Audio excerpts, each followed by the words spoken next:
G. McCluskey presents Arcade Talk live stream.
Welcome to Arcade Wars.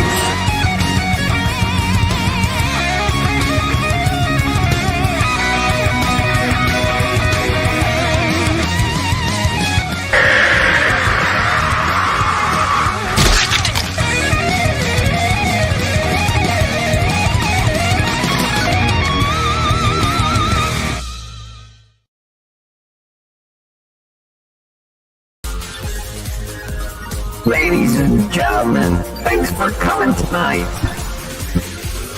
We're gonna do the Arcade Talk show. Yeah, that's right here.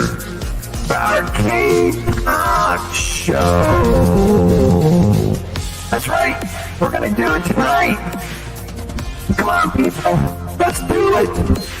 Let's do the show. What show is that? That's the Arcade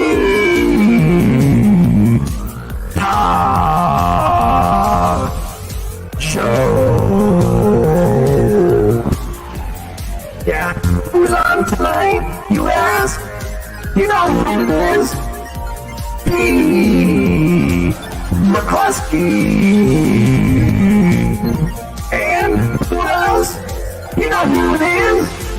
Papa Brad Amy. What is up, everybody? Hopefully you're having a great week. Thursday is upon us, so Arcade Talk is here. So sit back. Hopefully you guys had a great week. The weekend is almost here. Christmas is almost here. We've got, 5 days to Christmas. Crazy. But let's get the show going. Let's get Papa Brad on here. Let's do it, guys. Let's do it. Do it tonight. Well, Papa Brad's a gaming. He's got passion in his soul. From pinball tables to Atari, he's always in control. He's a master of retrogaming. The old school style's his thing. With every flick of the joystick, you can hear the twang ting. Stay legit, Papa Brad. Keep the high school living. From the classic arcades to the Atgames pinball board, with the Atari 2600, your love for games will never quit. Stay true yourself, Papa Brad, and always stay legit. He's a lover of the classics, the sound of pixelated beats. Late nights at the arcade with every game to feel. But he'll keep on pushing till he's reached that final stage. Papa Brad's the gaming legend. His passion never fades.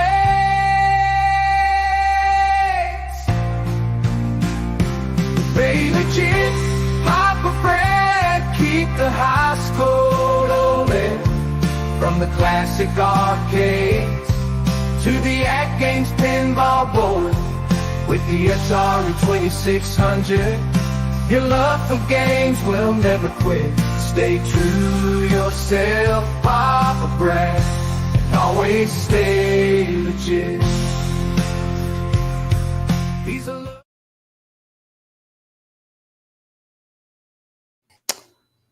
Welcome, Papa Brad.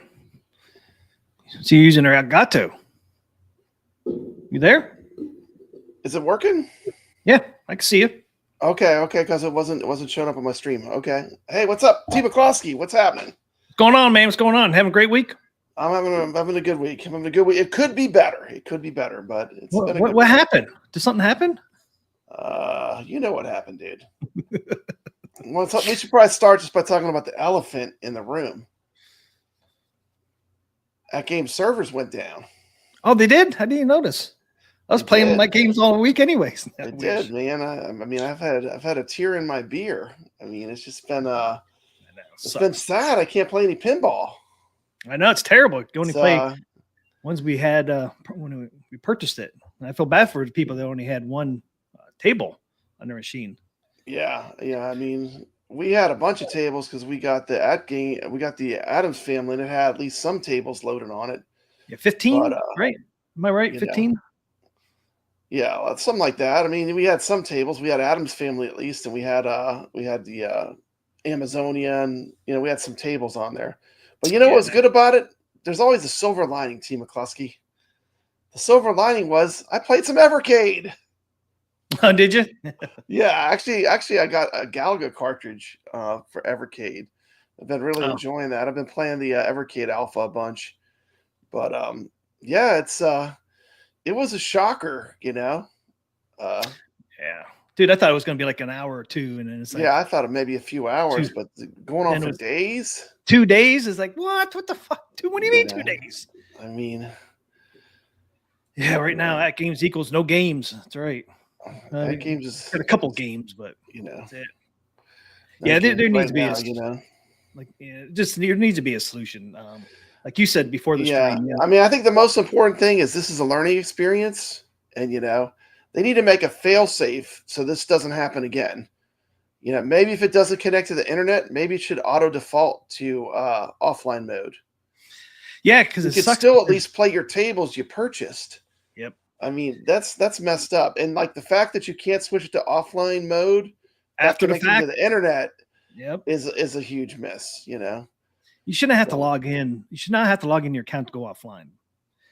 In my opinion, but it just sucks because you can't go offline after the fact. You have to do it before. I mean, what if you have like where you lose your internet for a while, then you can't play any games. Yeah. But in their defense, it's been so stable that I never thought this was possible. So, in their defense, it's been pretty reliable for me. So this was a real shock for me. It's like, oh man, I can't even play my games. But they can use this as a learning experience and hopefully make some fail safes so it doesn't happen again. Yeah. No, I mean, I feel like mess. I mean, I don't envy being in their shoes right now because now they got a lot. They got a lot to fix, right? Yeah, I guess. I mean, they're missing deadlines on games releasing. They had tournaments that were ongoing that got interrupted. Yep. So new ones can't start. People are getting new machines that can't do the day one updates, so they can't do anything. Yeah, that's true. Yeah, because you can't even, if you purchase it, you can't do anything until you update it. The first thing he wants to do is update. If it doesn't update, you can't do anything. Can't do nothing. So, I mean, so you got to paperwork. Yeah, I really feel bad for those users that just got their machines and they have to wait for the servers to come back online. And I'd be pissed. But that being said, it did make me realize how much I love the Atgames pinball. It's pretty to look at. I actually missed it. Like today, like the first thing when I got home, I had a kids' Christmas concert, in the evening. But when I got home, first thing I did, T. McCloskey, I clicked that switch to see if it was back on. To see if it's not on. But the thing is, it has been pretty reliable, and this should not really. It's still the product of the year for 2024. There's no contest. It's still product of the year. But oh yeah, they need to look at this as a learning opportunity. like, and be proactive. Like, how can we ensure that this does not happen again, right? Right. And they should have a fail safe, I think, in place for when it can't connect to the internet, where it still allows you to access your tables, and you still, like, I think, it can't be either or. It's got to be like where it can automatically. There's no internet, it'll go to that mode. Go to offline mode. Should Offline automatically go mode, to offline. automatic. If there's no internet detected. If that's too hard, then they need to make it where you can go offline without logging into your account. Yeah. I'll tell you what, a lot of people are going to be putting these tables in offline mode. They're going to have a mad rush. I think I saw a drone, T. McCluskey. Are there drones invading us? I think I saw a drone on the screen there. Are they It was flying behind over us. It was behind us, Pop Brad. They really having like almost a perfect year, or a good year up till this. I mean, they overcame the giant, they were kind of like Rocky Balboa, they overcame the hurdle of getting the Zen tables to play super sweet, right? Right. They reduced that flipper lag, and that was a huge accomplishment and a major accomplishment. It took a lot of teamwork. But just to get all that worked out, everything's running smoothly, and then bam, this. Yeah. It's like another hurdle. Yeah, I mean, I hate to say it, but it reminds me of why I collect Evercade. This is physical media. This will work no matter what, because it's a cartridge. Where's the camera? There it is. It's a cartridge. So when I plug this in there, it's going to work. I don't have to worry about it. I don't have to worry about it. Unless this cartridge melts or something, or I lose it, I've got the games. And the thing, whenever you buy anything digitally, and this is not just an Atgames problem. This is a problem with the PlayStation, everything. You're basically buying codes, right? You're buying access codes to the game. Yeah, access codes. Yep. And you really don't own anything, Nope. But that's the scary part anymore. These cartridges, physical media, there's something to be said for it, Well, it's just like Sony with the PlayStation. You can buy a hard copy, right? Hard copy of a game, but you still can't play it, offline, because they got to verify that's a legit copy. Yeah, So the games anymore, modern games are just codes, so you can get the update and actually download the real game, Oh, I know. But it sucks. But yeah, there needs to be a fail safe. You should automatically be able to go offline if something like happens, or you should be able to go offline without logging in. You should just go flip your. I think it should be like it just flicks a switch. If there's no internet, boom, it's offline. Yep, automatically. And if there's internet, boom, you got access to tournaments, you got access to all the goodies. Yep. And that's what I would like to see happen. Shouldn't be hard to do. I'm not a programmer, but that would make the most sense. And especially you can't gyp people out of being able to access their tables. Oh, I know. That's what's bullshit. If your internet goes out, you should still be able to access your tables that you purchased. Yeah, you pay good money for them, and then you can't even play them, man. It just sucks. Yeah.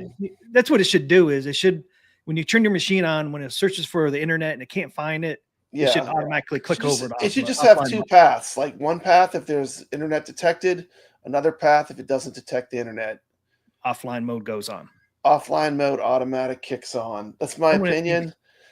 Shouldn't be that hard, I wouldn't think. I'm not a programmer like you said, but I did ask Atgames some questions, but they have not gotten back to me regarding bastards. Well, I'm not going to say that, but I mean, regarding offline mode and can it be tweaked and things like that. But I have a feeling I would like to see them use this as a learning experience and be proactive and make a better solution for the future. Yep, I agree. I guarantee everybody in here would agree with that. Yeah, this is not acceptable.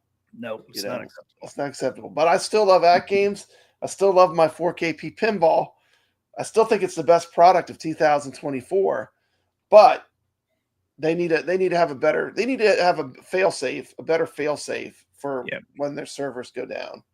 Yeah, because it's like with this happen, and if your machine went automatically offline, people won't be as upset because they still be able to play their tables that they purchased. You'd be still pissed off a little bit, but at least you're able to play the ones you already purchased. So it wouldn't be that big of a deal. Still a big deal, but it's not as bad because you can still play your tables that you purchased. I'm gonna pull this comment from Nate UT, and I'm kind of the same way. Like, I still collect Blu-rays, and I feel like I might be the only person in the world that's collecting Blu-rays and still buying physical media. But I I like still that. do. You know, I these still sort do of too. digital issues are why I've gone back to physical media.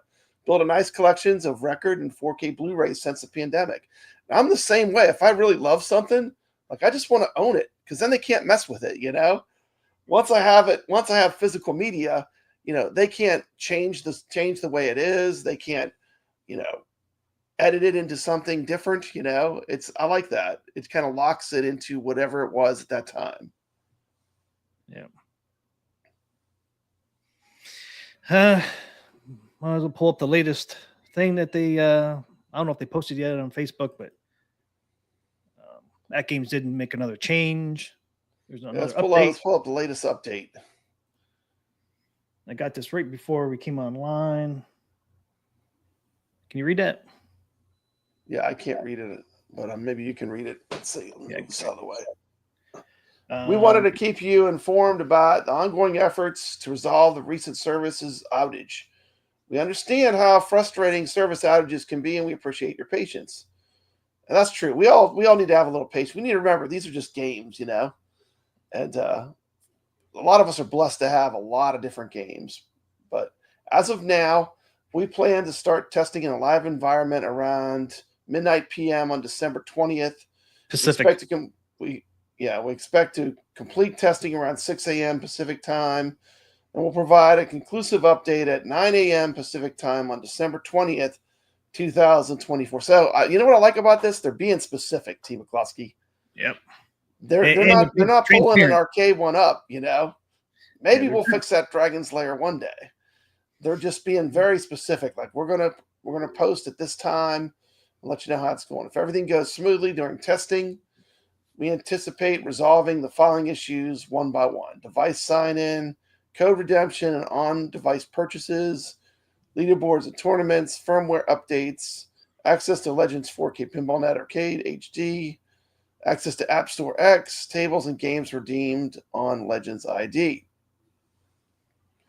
So, please note that the initial sporadic delays may occur as we receive updates throughout the night.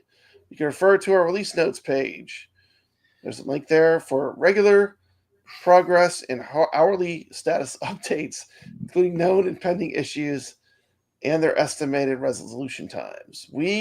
While we understand you're eager to fully enjoy your machine again, we recommend checking in for the latest status updates on the morning of December 20th, 2024. Additionally, we will share an update on the upcoming pinball table releases at around 12 p.m. Pacific time, which is 3 p.m. Eastern, right? Yeah. So now they're going to start testing basically at what? 3 o'clock in the morning Eastern, you know, and then hopefully everything will be up and running. Or no, midnight. Yeah, midnight, which is 3 a.m. Pacific, and then complete testing around 6, which is 9 p.m. or 9 a.m. Eastern. Yeah, and you know, you wonder like what led this to happen, you know? Could they have gotten hacked? You know, could someone have hacked Atgames to make this happen? Or was just someone not paying attention? You know? Was it incompetence? Was it hacking? You know, but this is definitely a mistake. So they should actually learn from it and study it to grow, right? Whenever you it's okay to make mistakes, but you need to study it from it and grow. You got to learn from it. You got to learn from it and get better, and you got to be proactive so you know if this ever so you know what to do when this happens. Yeah, I think this threw them off their kilter. You know, they were building up steam. You know, they had a great sale going on. They were releasing new tables, and this kind of threw them off their balance, right? Yeah. But, you know, what do you do when you fall down? You get back up, though, don't you, T. McCluskey? You don't stay on the ground, you know. And you know, I can't wait for them to get back, you know, online and connected again. Yeah. So it sounded like now it's going to be closer to 9 a.m. Eastern, and that's if everything goes smoothly. You know, if they run into any kind of hitches again, it'll be later than that. So, but they said they're going to keep us up to date throughout the night, and morning. So, hopefully everything goes well, and they'll be able to keep this 9 a.m. Eastern date still in time. Yeah. Well, it's a pretty complicated system. I'm sure something went wrong somewhere, and they're going to figure it out. And they do have really good engineers, at Games. I mean, so they're going to figure this out, and I think they need to come up with a good solution for the future as well. Yep. And if they could just make the machine go offline by itself when it can't find the internet. Yeah, I mean, I think the ideal thing would be if it doesn't connect to the internet, it should just automatically go to offline mode. Yeah, because that would be nice if your internet goes out just in your house. Let's say your internet goes out, your house, Yeah, it'd be great. Someone, just automatically. Your internet goes out for a couple days or something, Yeah, a storm went through, and lines are down, and your cable's out for days. It'd be nice to just automatically switch over to offline. Yeah, it'd be so nice for quite a few different reasons. That would be good. Now, you think about people that live in like rural areas too. Like sometimes your internet is very patchy. On a good day you might have fine internet, but on depending on the traffic and stuff, that can change a lot. Especially in rural areas. So I mean, I think it would be good for them overall just to have a better system. So, but yeah, that would be great if it would do that. I mean, I was excited. I was like, man, we're gonna. I was a little worried though, T. McCloskey, because it was so much coming at once. We had 3 natural history packs and then 2 other pinball tables on top. I was like, that's 5 tables to review and look at. That's a lot. That's a lot of pinball tables to come all at once. Yeah, six tables, right? 4 and 2. Yeah, 6 tables. Yeah, and I was getting nervous too. It's like, oh man, I'm going to be busy the next couple of days, and then this happens. Yeah, end up having hardly anything to do. Get a little at games vacation. Yeah. I really think, like I said, the solution would be for it to default to offline mode if it doesn't sense an internet connection. And I think that would solve a lot of this. Like when they do have, like if there's an outage or something, at least people can still play the tables they purchased. Yep. That's the biggest problem I have with it. Like people bought all these tables, they can't access them. I mean, that's a digital world we live in, right? I mean, that's not the only. There's a lot of games you buy anymore. They're really just codes. And only way to, right now, only way to prevent this on your machine is keep it offline all the time. And then if you want to do tournaments, just turn that table on. Online. Yeah. That's extra work, though. Oh, I know. A lot of extra work. That's just the solution we have right now. I mean, I don't like saying, like they should make like it just switch automatically if they can, totally because then you don't have to worry about it. But right now, as we sit here, that's the only solution we have is keep all your tables offline all the time. And then if you want to play in a tournament, just turn that table on and play in a tournament. Sucks, like you said, it's a lot more work to do, but at this point I don't trust it. I think I'm going to be keeping mine offline all the time. Yeah, man, a lot of people will be hitting that offline. As soon as that mug comes up, it'll be offline mode. They're pushing that button. See how these machines going offline as fast as they can and pushing that button. See how this machine going offline. Come on now. That's the first thing I'm going to do. Yeah. Turn that mug offline, sucker. Yeah. Because what if it's sporadic for a couple of days, Yeah. You're going to have a lot of people coming on that servers at one time, or the server's going to crash because everybody's going to be hopping on there one time, these new people, and it could be. I know they've updated their they added more servers back when about 4 months ago. They did add more servers, so hopefully that doesn't happen, but don't be surprised. Yeah. I think they have 2. I think they have backup servers now too, so it shouldn't happen. But you just at this point you don't know because a lot of people are going to hop up on. The good about it is that they can kind of maybe they can figure out how this happened and maybe prevent it from happening in the future and make some fail safes. I think they really need to look at having a good fail safe for when this happens. Because with no way to go into offline mode when you're not have an internet connection, that's a problem. That is a problem. So, but live and learn, Well, Wango says happy birthday to Tim York. Happy birthday, man. Happy birthday. His birthday was Monday. There it is. My birthday was Monday. Like some of the new tables was, and then the new tables were, like happy birthday to myself. I want to buy some new tables, and then Yeah, they're not making any money. Look at it that way too. They can't even sell anything. I mean, as far as like people aren't going to buy tables if they can't put them on their machine. They can be buying machines until they know the solution's fixed and Yeah, that's true. get the okay too. Because it's like That you being said, said, T. McCluskey, and I hate to bring this up, it is I mean, I am 100% positive that the price will go up on the pinball machines. It's a definite thing. It's going to happen. Even Michael B. did a video. But I mean, that's like saying, it's gonna have we're gonna have day and night, it's gonna happen. It's gonna have to happen because of what's gonna happen with China and trade. So it will go up, and you can put me on the record. So if you want to hate on me, that's fine. I don't want them to go up, T. McCluskey, but the facts are facts. This product comes from China. And since it comes from China, it's going to be more expensive because tariffs are going to go up. Tariffs are going to go up, and we're going to start pushing for more stuff to be made in America. And I love that. I have no problem with that.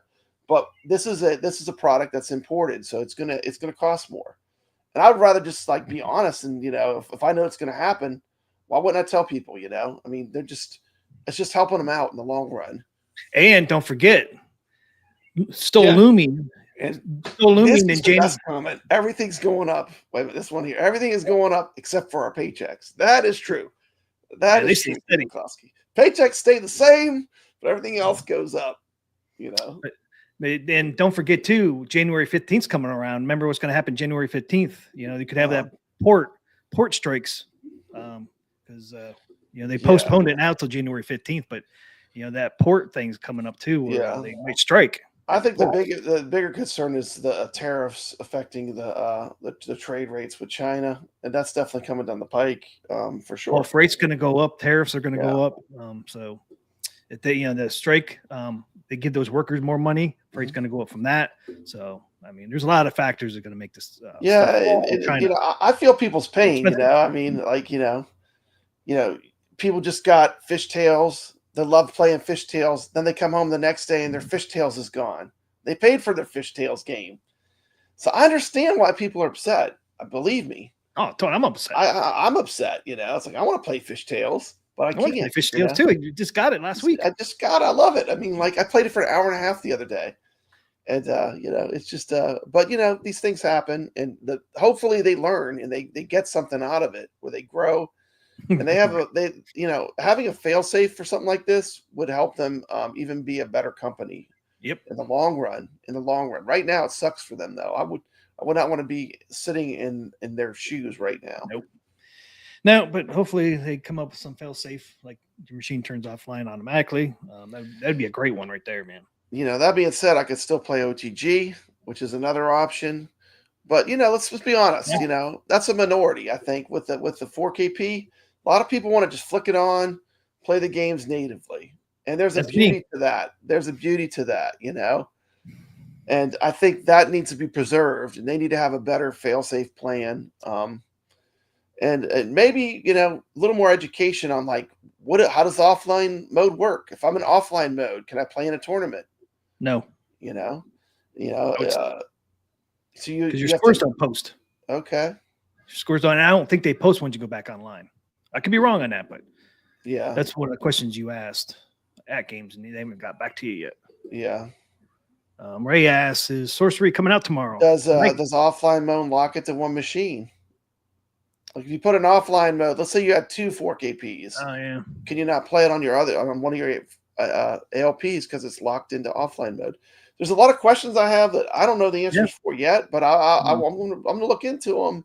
So I want to find all these answers out. Yeah. I would say Sorcery and Wild West are probably not coming out tomorrow. We might see them Saturday or Sunday, but depends how everything goes, though, because that note did say, I think they said they'll, if everything goes smoothly during testing, we anticipate resolving the following issues one by one. So, and is leaderboards, firmware, access, pinball, and tables game redeemed. See, they're not mentioning anything about new tables on here. So new tables are probably going to be the last thing that gets resolved. So that might be a day or two out before we get Natural History 3, Sorcery, and what's the other one? Wild Wild West Rampage. Oh, So I don't see us getting those tomorrow. It'd be nice if we did, but I have a feeling it's probably not going to.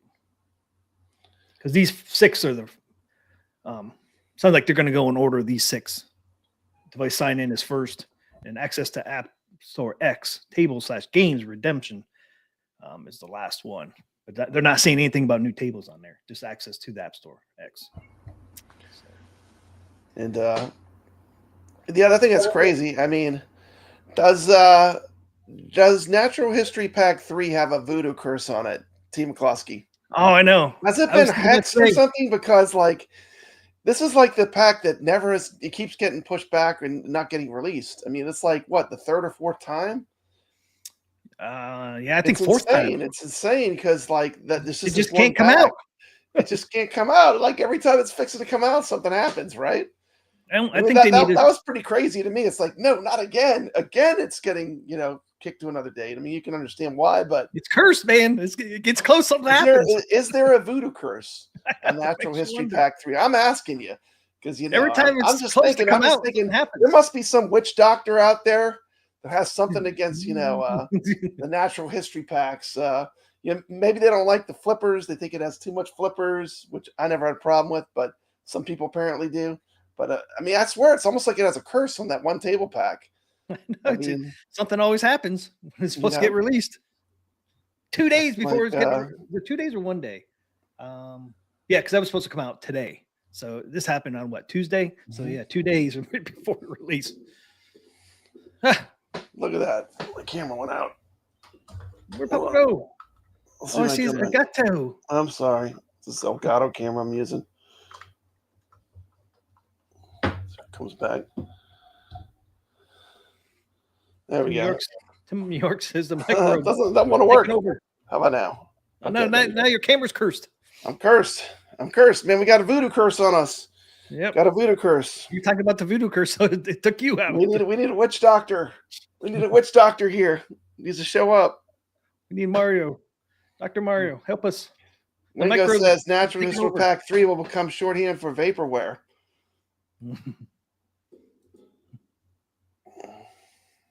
Microbes have taken over the system. Yep. Yeah. Taking over, man.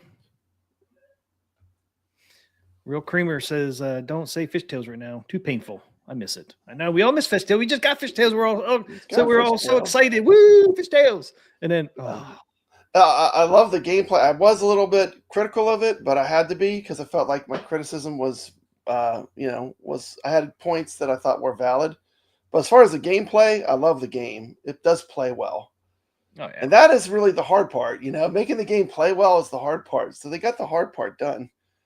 Just felt like the sound needed to be improved. And some of the coloring, like the coloring of the top pop bumpers, it needs to be a lot more red. But, I mean, overall, I love it, though. I mean, I literally played it for an hour and a half. Last time I played it, once I started playing, I couldn't stop because it's so addictive. Once you know how to get those, how to get that crazy score. You got to get all those lures, T. McCloskey. It's pretty addictive. Yeah. Fishtails. Yeah, I did make a video doing some settings to make it sound better. Yeah. Until they fix it. Hopefully they fix it. But I did come up with some settings that made it sound a little better. It's an easy pinball to get multi-ball on. Carl says he loves the multi-ball. I agree. Yeah, I agree. And it is a high strategy table. Like this table is all about, if you don't know the strategies and you play it, you might not love it. But if you really know the strategy, this is a strategy pinball table. Like you play it a certain way, you stay out of that middle. You got to use those lightning flippers. You got to stay out of the middle. You make loops and you keep spamming that multi-ball. There's several ways to play it, but ultimately this is the Williams table that is about as good as it gets from a gameplay standpoint as far as the game. And you play with that? I just played the new Williams pack, the Zen pack. I played them all in cabinet mode using my OTG on the I did do that because the native pinball was down. And I was surprised. T. McCloskey, I thought I would love Black Knight 2000 the most out of the 3 tables. And I'm kind of shocked. I really like Earthshaker. Yeah, it's my favorite one. I was really enjoying the Earthshaker table. And I was prepared to really say that Black Knight would have been my favorite, but after playing Earthshaker for a while, the drones are watching us again. They just popped up again. Some damn drones. They got Team McCloskey. They got the Atgames servers. They got them. Chinese drones. They took them away. They took them away, man. They keep flashing in our background. Yeah. I played Earthshaker a few times, but I never played it a lot. And playing it on the Zen, of course, you got infinite quarters, right? So I really do like that table. It's just a ton of fun. It's a really good Williams table. And the thing that the Black Knight 2000, it's a cool table. I love the music. I love the overall vibe of it. I like the way they did the animations with the knight with the lightning bolts and stuff. But it's really like you have that top table. You have that top loop.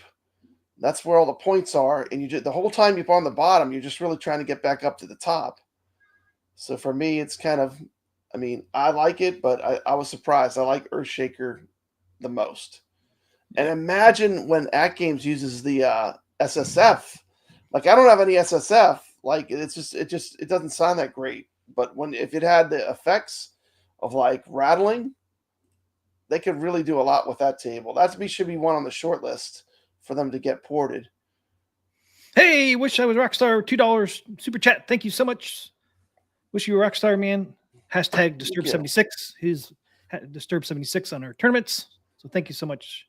Awesome. Wish I was Rockstar for the $2. Thank you. Mm-hmm. Yeah, I was looking forward to the Earthshaker. I like all three of them, but Earthshaker has always been my favorite ones to play. That one and Creature from the Black Lagoon. Yeah, for sure. I like the most. Black Knight, the music is just great though. Yeah, the Black Knight 2000 music. I could listen to the soundtrack I could just listen to it because it's great. But yeah, even Chaotix, the Black Knight 2000 music is unforgettable. So yeah, it just hypes you up when you're playing it. It's great.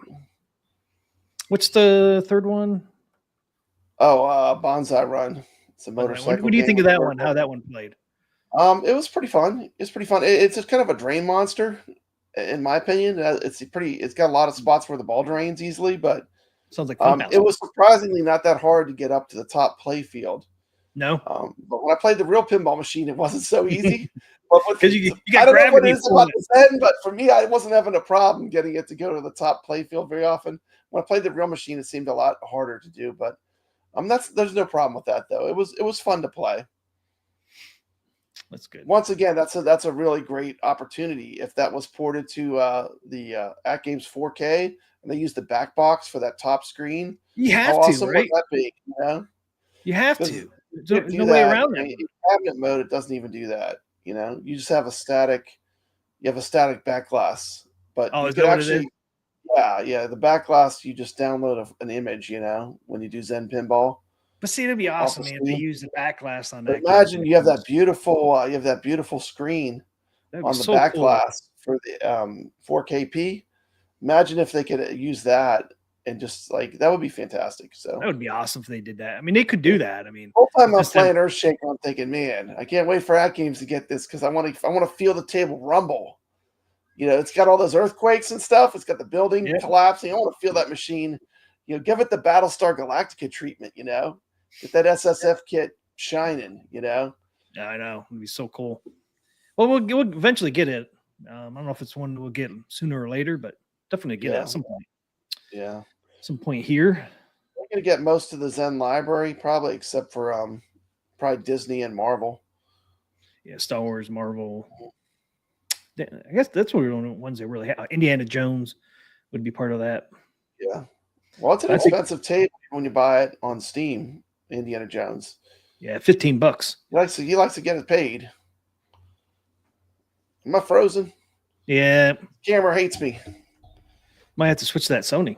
I might have to switch to Sony. Hold on. Let me see if I can just go to the Sony. It's not going to look as good, but. I know.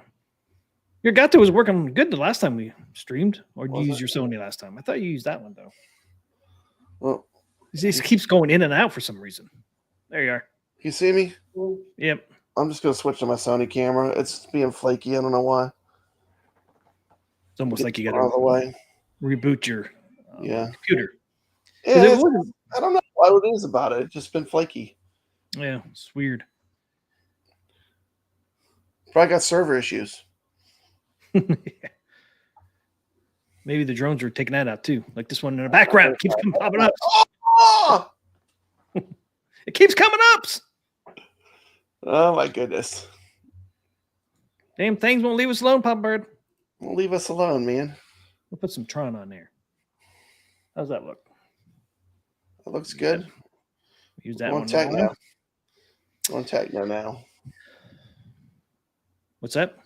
I said we're going techno now. We got the Tron background. It looks Yeah, good. we get the Tron background. Mhm. Should we, since we can't play the new tables yet, should we show a little clip? What we talk about them or anything, or just skip it all together? We could show them if you want to show them what they look like. I mean, that's fine. I got some video clips from for the Zen ones from Steam. Okay, let's see what they look like. Yeah, at least we can tell what they look like. What's up, everybody? Another arcade talk coming at you. Come on, Bring it out on Steam. It's like over there. And then, man. Well, there it is. yeehaw! Okay, this is what the cabinet looked like. A very attractive looking cabinet. This is back when Zen really didn't put any effort in. Okay. Make it bigger. I was going to go up there and click that.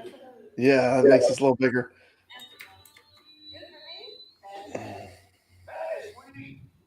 I got this turned down. Just say this is a very story mode heavy game, isn't it? Yeah. Kind of is. Table? It is, but isn't. Rails? I haven't really played this table much, so I don't really have an Me opinion either. on it. I haven't played it, I don't think, hardly at all. I mean, I might have played it one time, if that. I played it once because it was free and I didn't have any other tables yet. So I played it. Then you bought the Williams packs. Definitely a different table. Yep. It is a different table. Once you get into those, that's a deep well, you know? Yeah. Because it's all based on real pinballs. But this looks pretty cool. It's a neat looking table. Ball launches, kick back.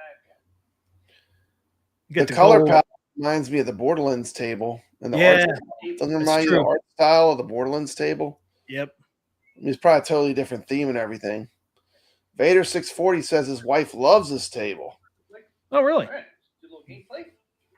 Nice. Brady Latore said the girl turned him off for a little bit, but when I started playing this table, I liked it. That's kind of cool. Sounds like a train when it launches. Ball moves kind of slow on this one. Yeah, watch the ball, how slow it moves at times. Look how slow it's moving. Yeah. So I don't know if this was originally on Pinball FX3. What is the ball? Mhm. I said it. It was originally on Pinball FX3. I don't know. Because see how slow the ball moves? Yeah. Yeah. Oh, moving like, like on Pinball FX3 does that. See, look how slow that is. People are say I'm a pig, but you know one thing Zen doesn't do that I wish they did more of, like real pinball tables. When they have women on them, they make them sexy. If you look at the history of pinball, you look at the popular pinball tables, women are red hot on pinball machines. But this is, she's quite covered up. T. McCluskey. Oh yeah, up to We the don't neck. get to see nothing. Forgot I had I like the way those guns spun. That was cool. Yeah, and the ball comes out in the white house over here, Mhm. and it shatters the glass when it pops out. Yeah. So there's some neat effects in this table. Yeah. definitely an easy table to play. Ball movement. I say that in the drains. Okay, there's a little gameplay. Definitely a different. Yeah. It's got the cell shaded look, like Borderlands. That's what yep. Cell shaded, yep. Yeah, but there's a lot to it. There's a lot of ramps, a lot of rails. There's not really a whole lot of rails. There's 1, 3, but there's like a lot of ramps here. It's like 1, 2, Yeah. 3, 4, 5, 6 ramps. Mhm.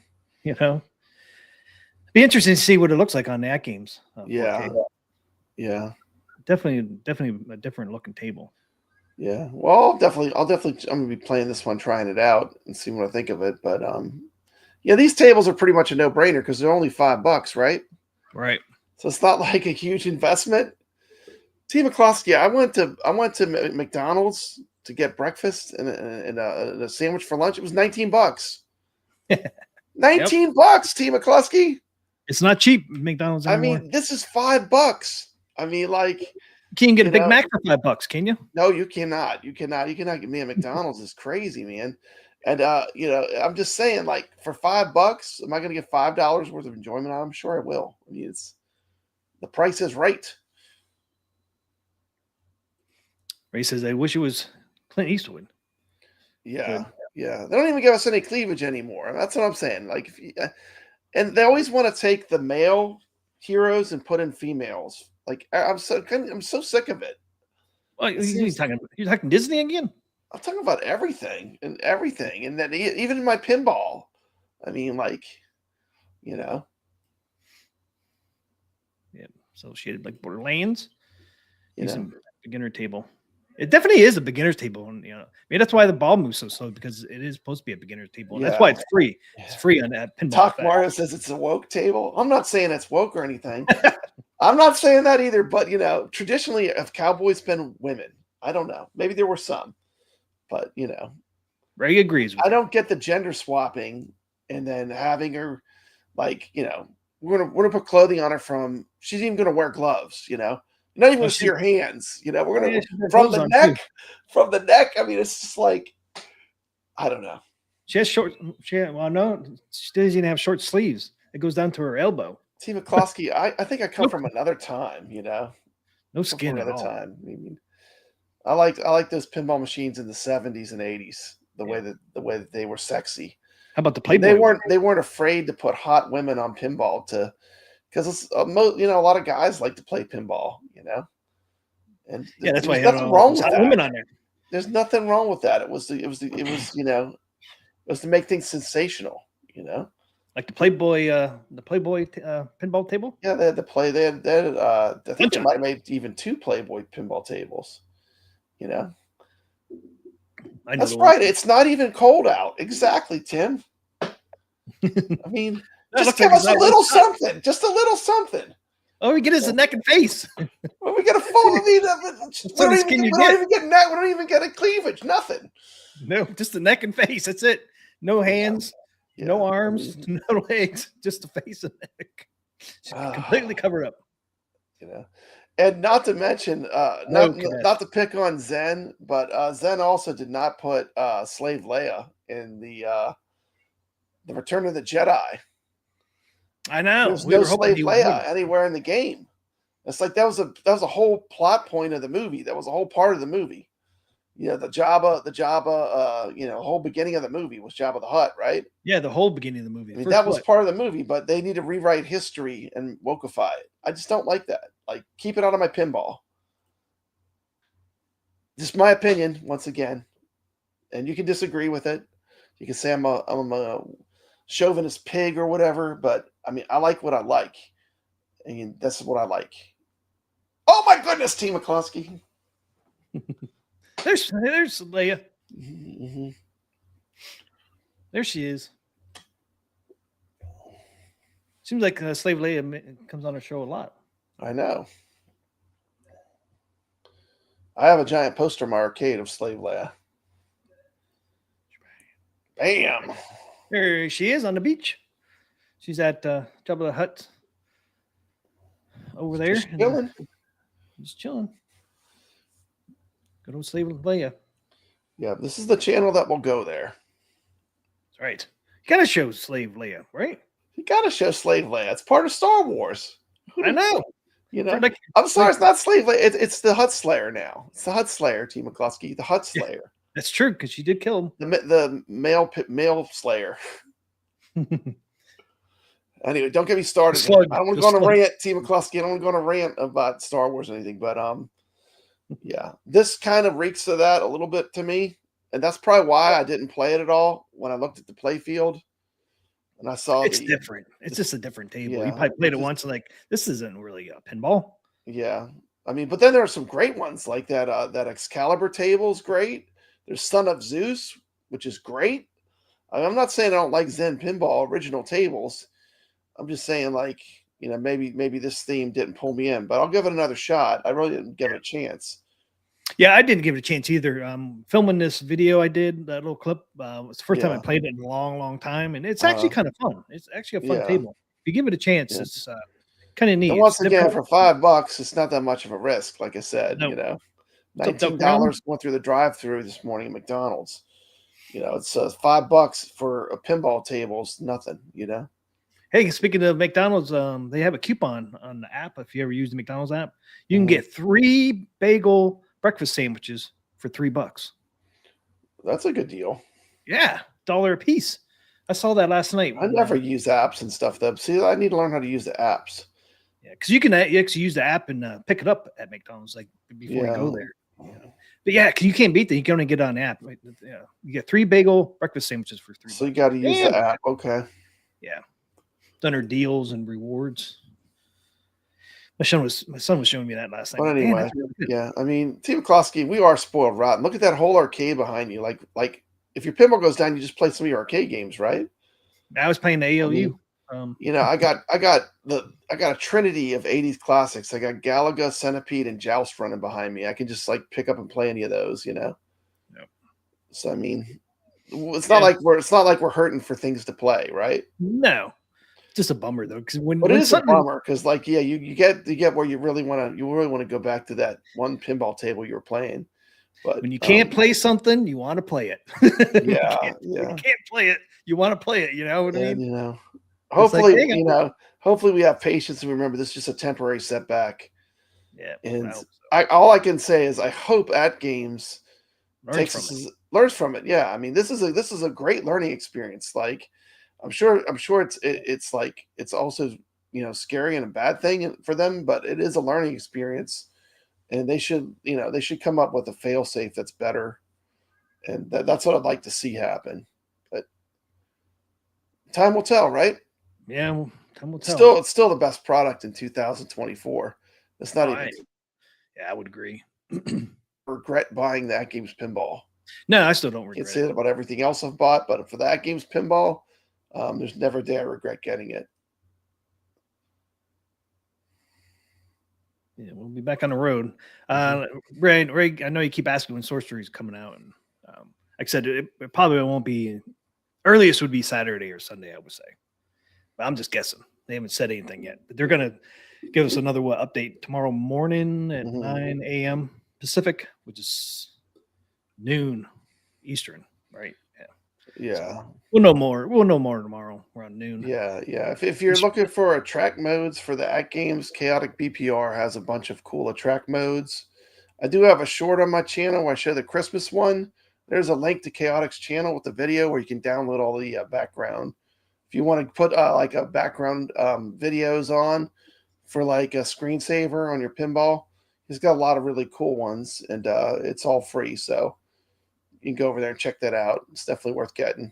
Yeah, I like it. I'm not into the jazz music, but I turn the sound off on all the track modes. But it's very cool. I like the fireplace. And yeah, I was just thinking while you were talking about that, it's like they might push everything back a week. It's like because the stuff was supposed to come out on Wednesday and Thursday. They might push it back to next Wednesday and Thursday.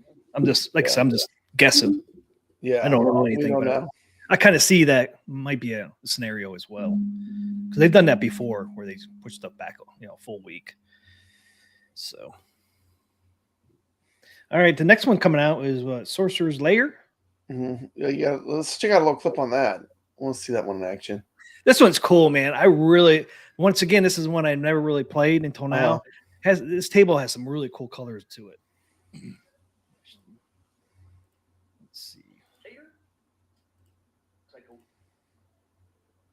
See what the table looks like. Sorcerer's Lair. Pretty cool. Yeah, this is going to look really good on the 4KP with all the look at that. Yeah, look at that cabinet. The cabinet's cool looking. Yeah. Got spider web up here on the back glass image and already on the side. Cabinet probably looks something like this. Not bad looking. Got a spider web up there on the back glass side. Pretty neat. I like the purple and blue on there. Blue on there. Pretty neat. Okay, let's go ahead and play. Cool looking table. This kind of has a story mode to it too. Mhm. Look at that. I love that colors. Cool music. Yeah, it does look good. The lights and stuff look good. Is that like a tree? Table here. Where? Graphics look pretty cool in this. There's a tree on here. The rails. Okay, there's like an animated tree. And is that a wizard? Yeah, we got a sorcerer. up there. That's a sorcerer. I've never Okay. played it. This looks pretty cool. Yeah, I there's a like tree over here. There's a tree that's animated. Okay, yeah, that looks pretty cool. the box. I would think the rails would look good on this on that game. You know what I like a little bit about the Atgames pinball? No one ever talks about, like when you play OTG pinball, the camera moves a lot. Like for certain things, it doesn't lock it into the cabinet mode. And I kind of like the way on the 4KP it locks it and it keeps it in cabinet mode. Oh, does it? That's nice. Yeah, like when you play on OTG, like certain things, the camera will do stuff. Like Because zoom in and stuff. zooming in and stuff. Yeah. I don't know if I'm a fan because it kind of breaks the immersion when you're playing it in cabinet mode. That's what I thought too. Yeah. It's great if you're on a console because the way they have to present it. But on cabinet mode, I kind of like it where it just holds the cabinet aspect ratio. Bat flying around on the D&D. Yeah, the 4KP is more immersive, especially with the SSF kit. I mean, it's just a huge game changer. Yeah. Because the SSF for the Zen tables is more optimized than it is in Steam Pinball, Steam Zen. Hey, we got Gregory here. What's up, Gregory? Good to see you. Calling all Gregory. ballers. Yeah, the SSF kit's just a game changer. Yeah. You can only get that with the Atgames Yeah. 4K pinball. It's one of the things that makes you unique, right? Yeah, it definitely makes it unique, and it's almost like once you play it with it, you can't accept anything except for having it. It's that much better. I know. It's a game changer. But Atgames has told me that's all the ones they sell that are popular have the SSF installed. Yeah. So I always thought the cheapest one would have been the most popular, but I was wrong. I thought the same thing until they said that. I'm like, wow, would never guess that. People are spending extra money to get it. And I don't blame them. Have you been following all this drama about people guessing the numbers of how many Atgames pinball machines they sold? No. Why does it even matter that much? I mean, it's like, this is a higher end product though. I mean, it's not a $300 machine, This is a pretty premium machine. Yeah, well, I know me and Caro did the numbers when Addams Family first came out when we got them. And we came up with the number was around 1,600 just for the Addams Family. Yeah. That was when it first released. Yeah. So there's no way it's 1,500. That's ridiculous. No, like they the leaderboards show a lot more than that. We came up with a number was around 1,600 for the Addams. It's got to be way more than 1,500. Way more. It was 1,600 just the Addams Family when it first came out, and we got so close. Atgames came up with a different numbering system for their machines. And especially when you start learning that the most common machines are the ones with SSF. Yeah. Which it puts in a whole nother price category than like the base machine, right? Yep. Table on it. That's cool. That's pretty cool. I like the way it had a whole different like pinball machine inside the pinball machine. I like that. That's cool. Yeah. Love it. Well, I love it when they do that on these tables. A lot of the Marvel one. Remember when we played Venom in competition? The way the Venom would change. That was cool. And Butters actually does that in the Zen on the 4KP. The Butters table. There's a pinball table inside the pinball table where it switches. I like that. Do that. Yeah, you have to be like.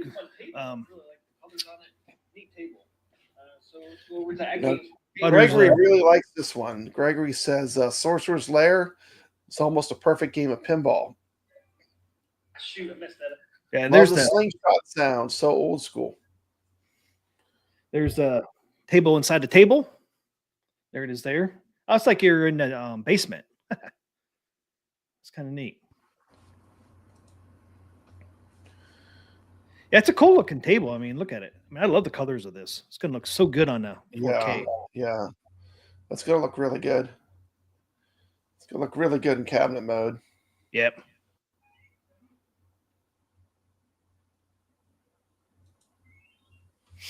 I mean, I hate to say, I'm probably more excited for the Sorcerer's Lair than the Wild West one. Even though Papa Brad does have a country song. I know. See? If Papa Brad was clothing that wild Western girl, I probably would want a different route, T. McCluskey. I would want a whole different route. Yep. Yeah, it'll be interesting to see. It'd be interesting to see what people like these two tables, Wild West. Yeah, it's going to be interesting. We'll find out when they release them. I'm sure a lot of people are going to get both, and they're just going to play them. Because, like I said, they're not that expensive, I mean, now the little gameplay I did of both of these, I like both tables, but I like this one a little better. Sorcerer's Lair wins. Yeah, it's just because of the effects and stuff. Hey, we've got Sand Spears here. Good to see you. Hey, what's up, Sand Spirits? But both of them are really a lot of fun. But I kind of like this one a little better because of the colors and gameplay and all that. Yeah, I never know until I put some time on them. You never know. You never know, I might change my mind once I play them more often. It's like people look at the pictures of the Natural History 3-pack and they're trying to say which one's their favorite. And it's like, you can't tell anything till you play it. No.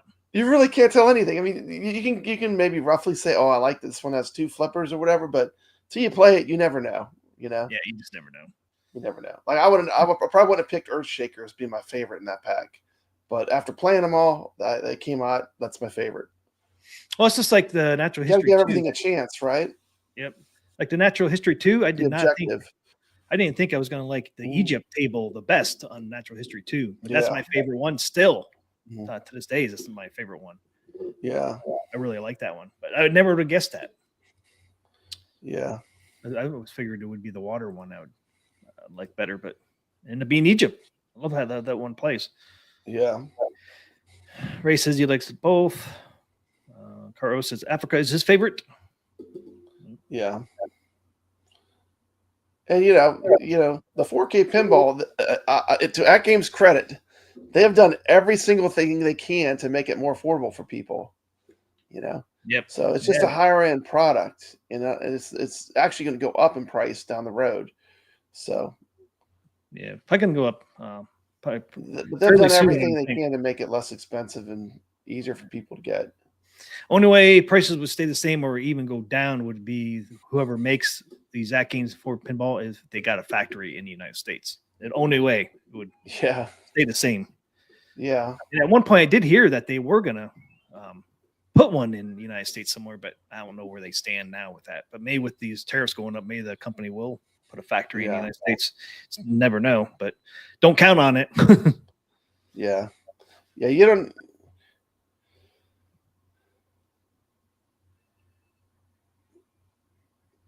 And not to mention, the thing with Zen too is they're still developing new tables too. They got stuff in the background, right?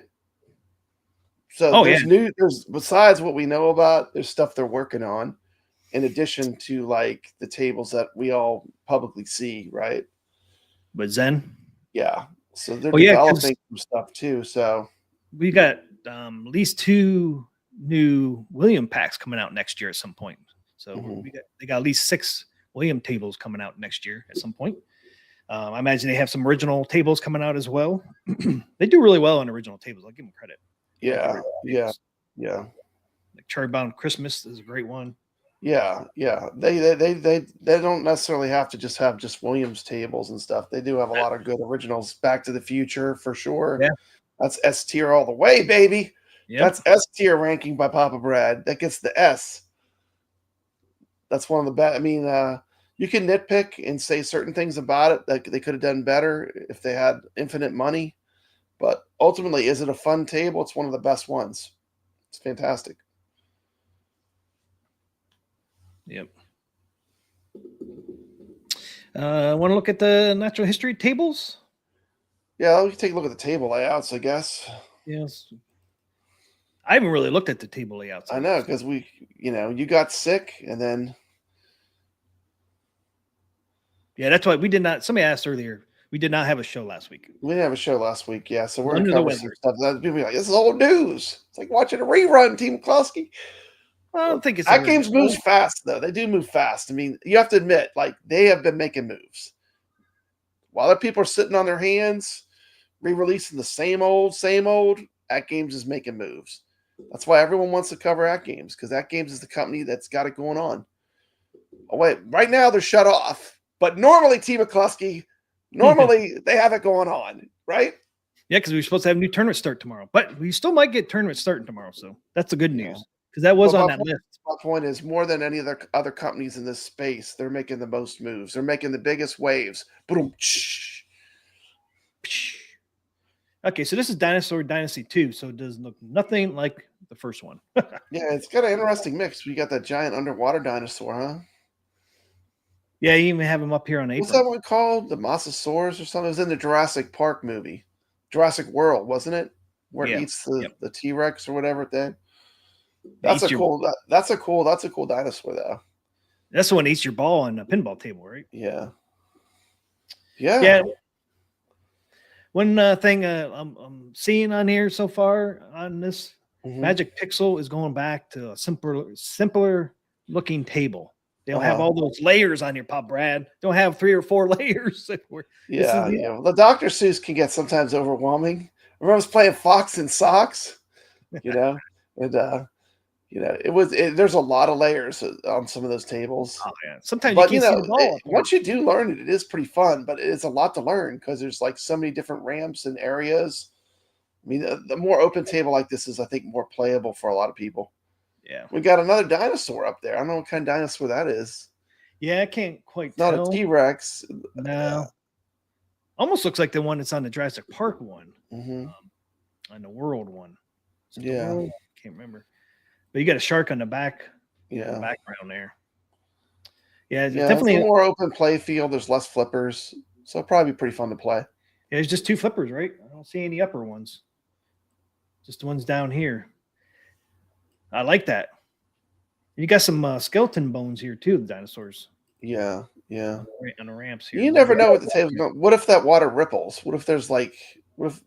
That'd be cool. I can't believe they've never done anything where there's like a video that would play like underneath the water like that, where it would like do like it go to like because it is digital, right? Yeah. There's not even one table that does that or has an animated backlash. No. I mean, I'd love to see some animated. thinking way background. outside the box, but it'd be cool if there was just. I mean, that might be something that would be really blow people away. That'd be Maybe so people would hate it. I don't know. Pinball purists would probably hate it, but I think it would be neat just to see like something that did that, right? Yep. Yeah, I'm just happy to see it's a simpler table with all those Yeah, layers. yeah. I like it. So we just got what, 2 rails? You know? Yeah, I played Dinosaur Dynasty. The thing is, once you learn the scoring trick on it, there's only one shot you have to make. Yeah, it's just like a one shot. If you're playing for score, you just shoot the one shot. Yep. But that It's looks just like a fun table. I can't wait to play that. Like I said, you never know till you play it, right? 'Cause you're not Yep. seeing it in motion. You're just looking at a still. What's it play like in motion? This insect one looks like it's pretty cool. still And a simplified. beehive up at the top. Oh, yeah, look at that beehive up there. A beehive. Look at that, some craziness. Does the ball go in there? Looks like it does. Yeah. Yeah. There's I wonder if it launches into there, kind of like the Egypt one. Where Mhm. the ball launches into the pyramid. I wonder if that's what that one's doing. yeah, Loop the loop on this railing. yeah. Always love the ants in the Amazonia table. So they could do some really cool stuff with insects, man. So Always this thought is- that there's an ant mode in that Amazonia game where you fight the ants. yeah, But they could do a lot with insects. It's a pretty cool looking table. I will say this: the artwork is good, huh? That looks Yeah. really good. Whoever did the artwork, it's pretty popping. and we've seen what two so far. We got 2 more. Yeah, I mean, I really like the art on them. I like the setups on them as well. They look pretty good. They're gonna look so good on the 4K. Yeah, the Magic Pixel usually has really low flipper lag too, so Yep. they'll probably play good, and that's a huge benefit too. And they'll be in 4K, right? Because Yep. True 4K. True Yep. 4K, like 100% real 4K resolution. So these are 4K tables on the Atgames Pinball. Yep. You Four know. more 4K. What do you call it when they're not used? What do you call them? 2K, or you got a name for that when they're not 4K? Yeah, the other one, Zen tables, are on their 2.5K. 2.5K, yeah. This is a true 4K. Yeah, table. 25. They're 2560 by 1440. That's Yeah. 2.5K. All the Zen tables are running in that right now. And then all Magic Pixels are all Yeah. in true Yeah, 4K. and like I said, really, pinball's so much about flow, like the way that how the ball flows. Like you never know till you play it. You know, something can look great on paper, but if the ball doesn't flow, where the shots feel rewarding to make, you know.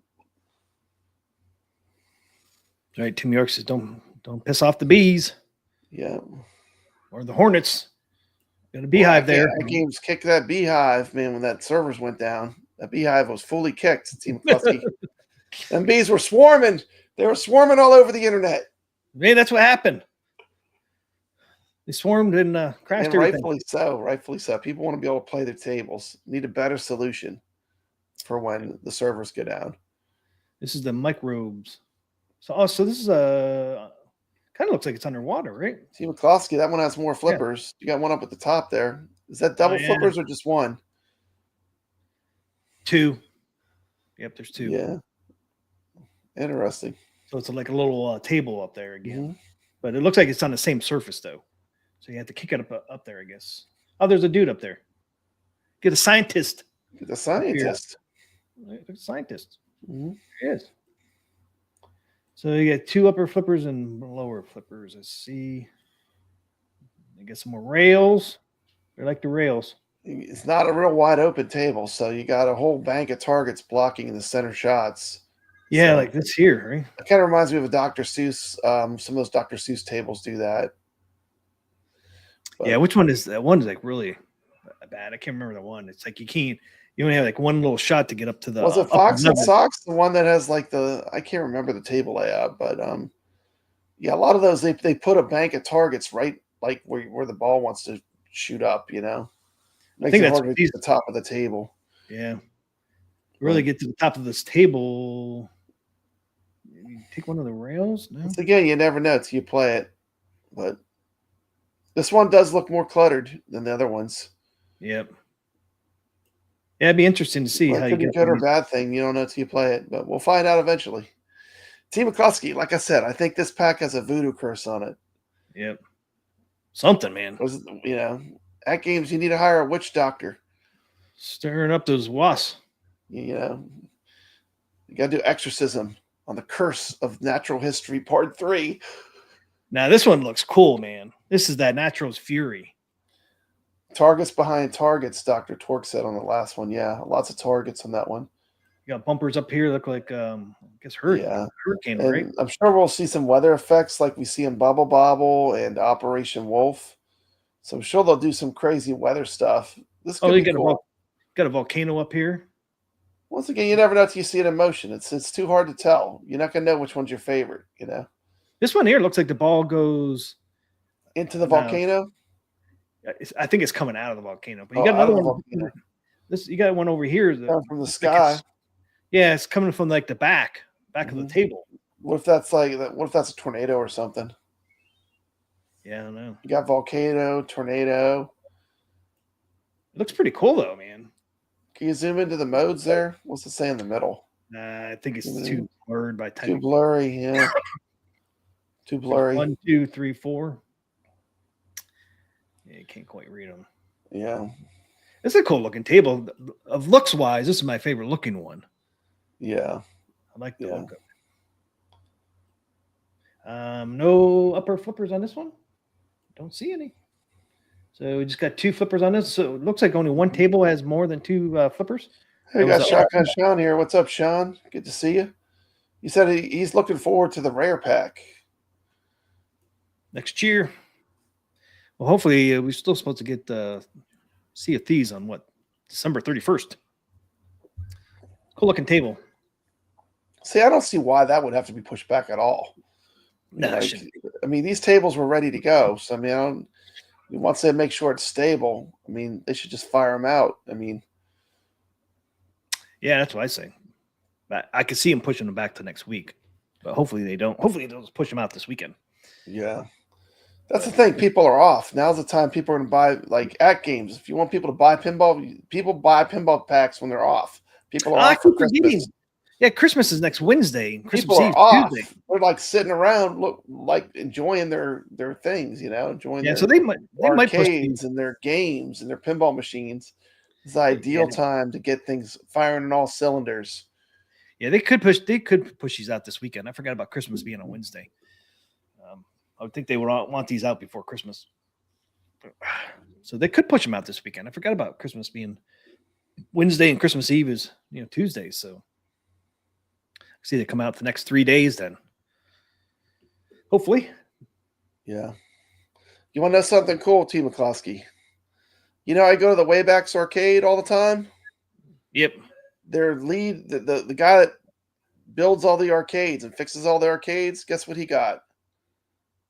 Atgames Legends Ultimate. Oh, really? And then he said he got it because he watched my video. That's crazy. T. McCloskey, Nice. I could not believe it. Nice. This guy has every arcade under the sun.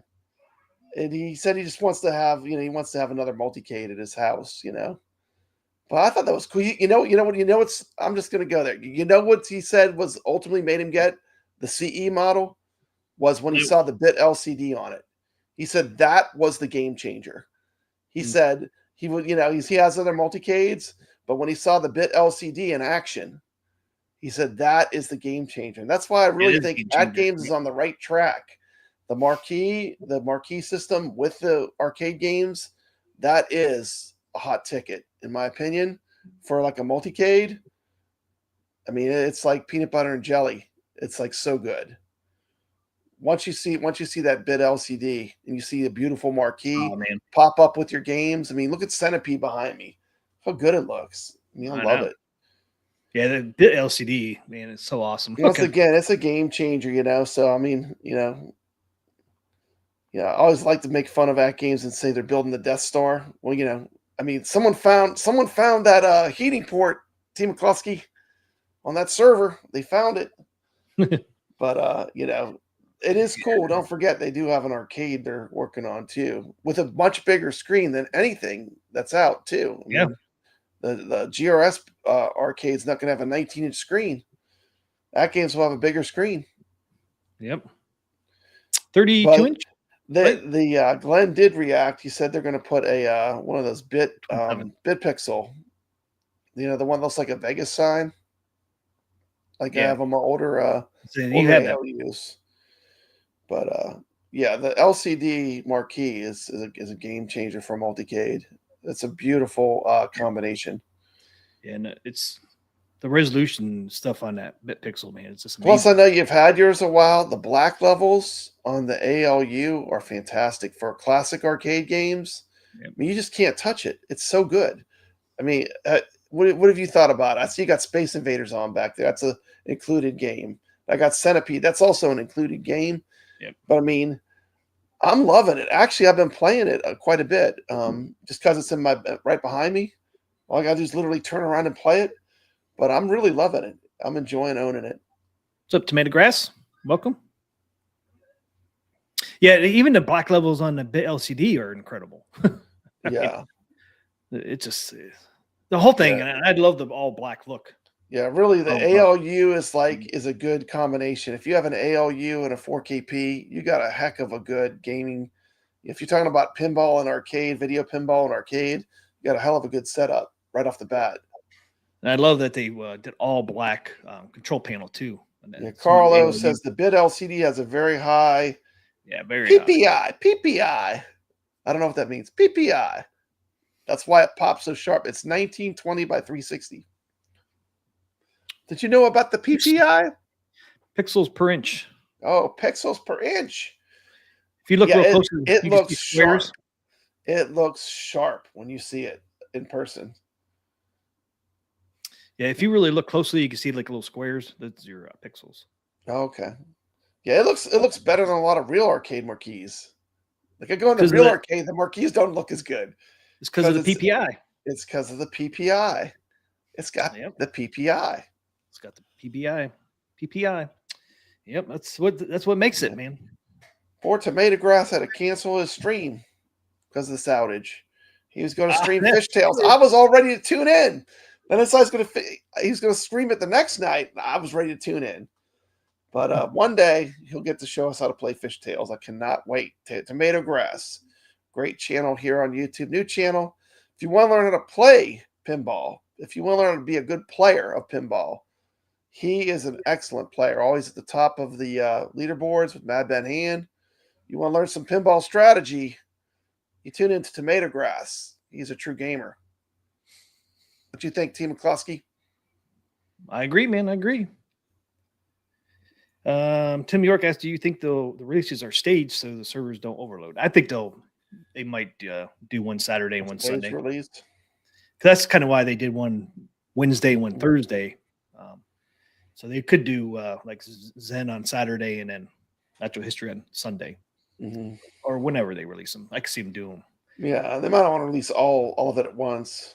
And they definitely won't be available right away because that would really create an overload of surfers.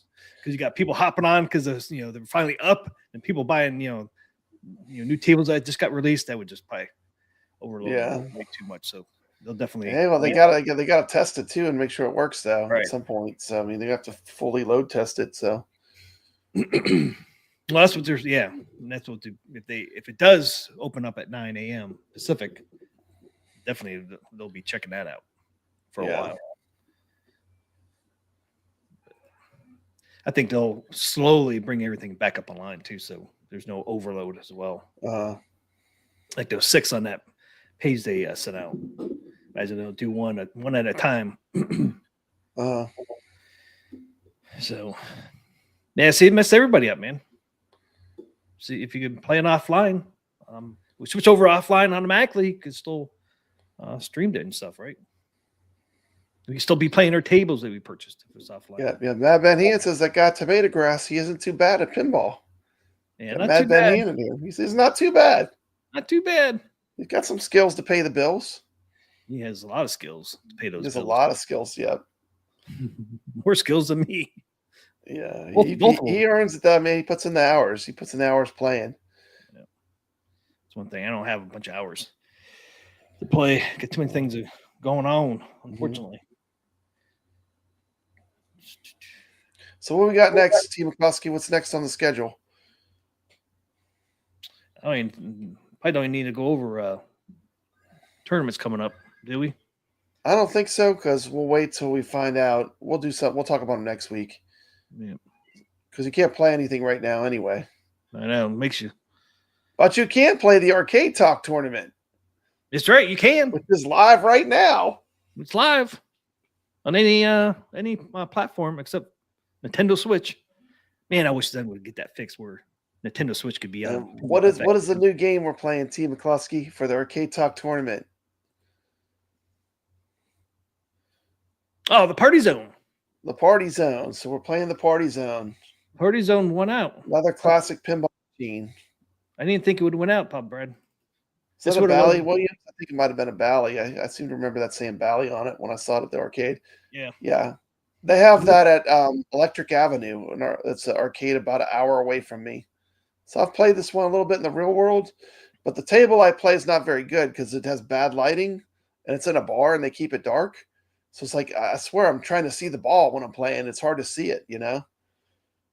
Yeah, that's a bummer. They almost need like those, I don't know, some of the pinball machines, they put these little lamps that are like little lights that illuminate the play field. This one kind of needs that, but they don't have it on it. So my experience with it in the real world has not been great, but I can't wait to play it on Zen Pinball and see what I think of it.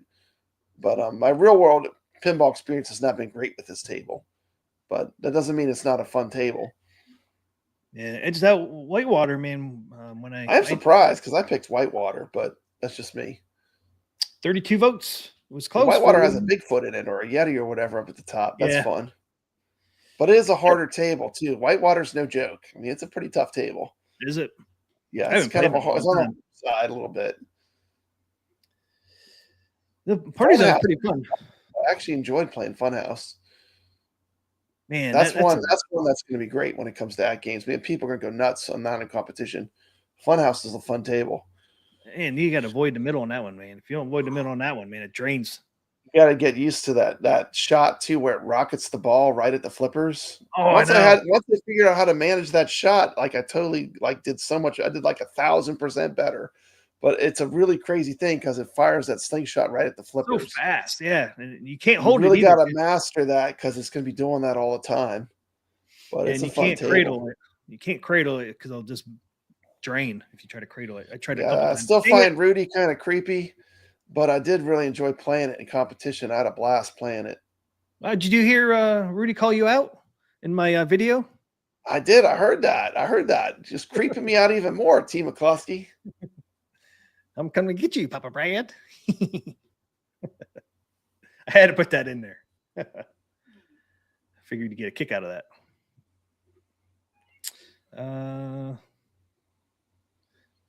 Play a little clip.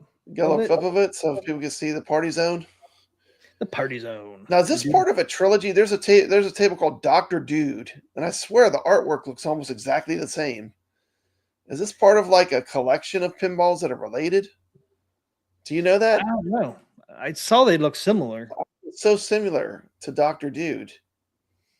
Team McCluskey. Or you can use a controller. You can use an Xbox, PlayStation. I use the PlayStation 4 controller. Launch ball, you just hit the enter button on the keyboard or the X button on like your PlayStation controller. There's a lot to this one too. This has a money monster. Game, and then you hit the ball, launch the ball. All you do is hold down your like X button or the enter button. Let go, and it releases it. Then, wow, look at the drain. Your flippers are your right shift and left shift. Drain right away, Pop Your Brad. R1 and Straight L1. through that center.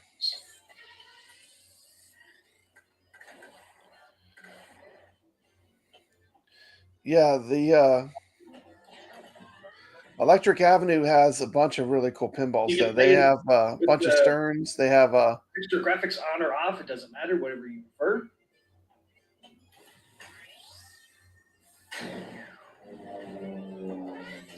This is cool. I like the animations. It's pretty crazy. Yeah, Dude, it's raining. What was it raining? tickets like movie Raining tickets. tickets.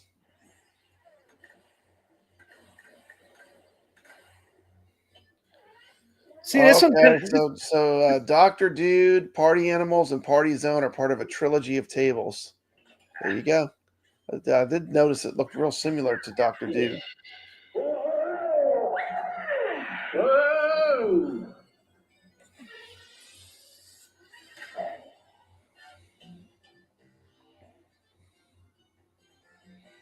Make a request. Use the right or left.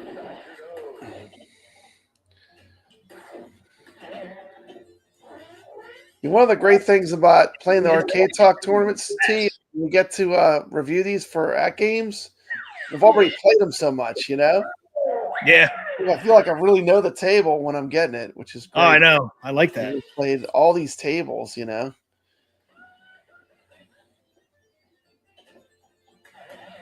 This looks pretty cool. This will be a whole new table to learn. This has the party monsters in it too. Like you'll see the creature on the DMD. You'll see the wolf.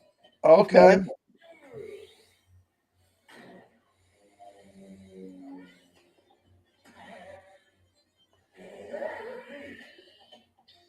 Once the game is over, it will automatically put your score on the leaderboard.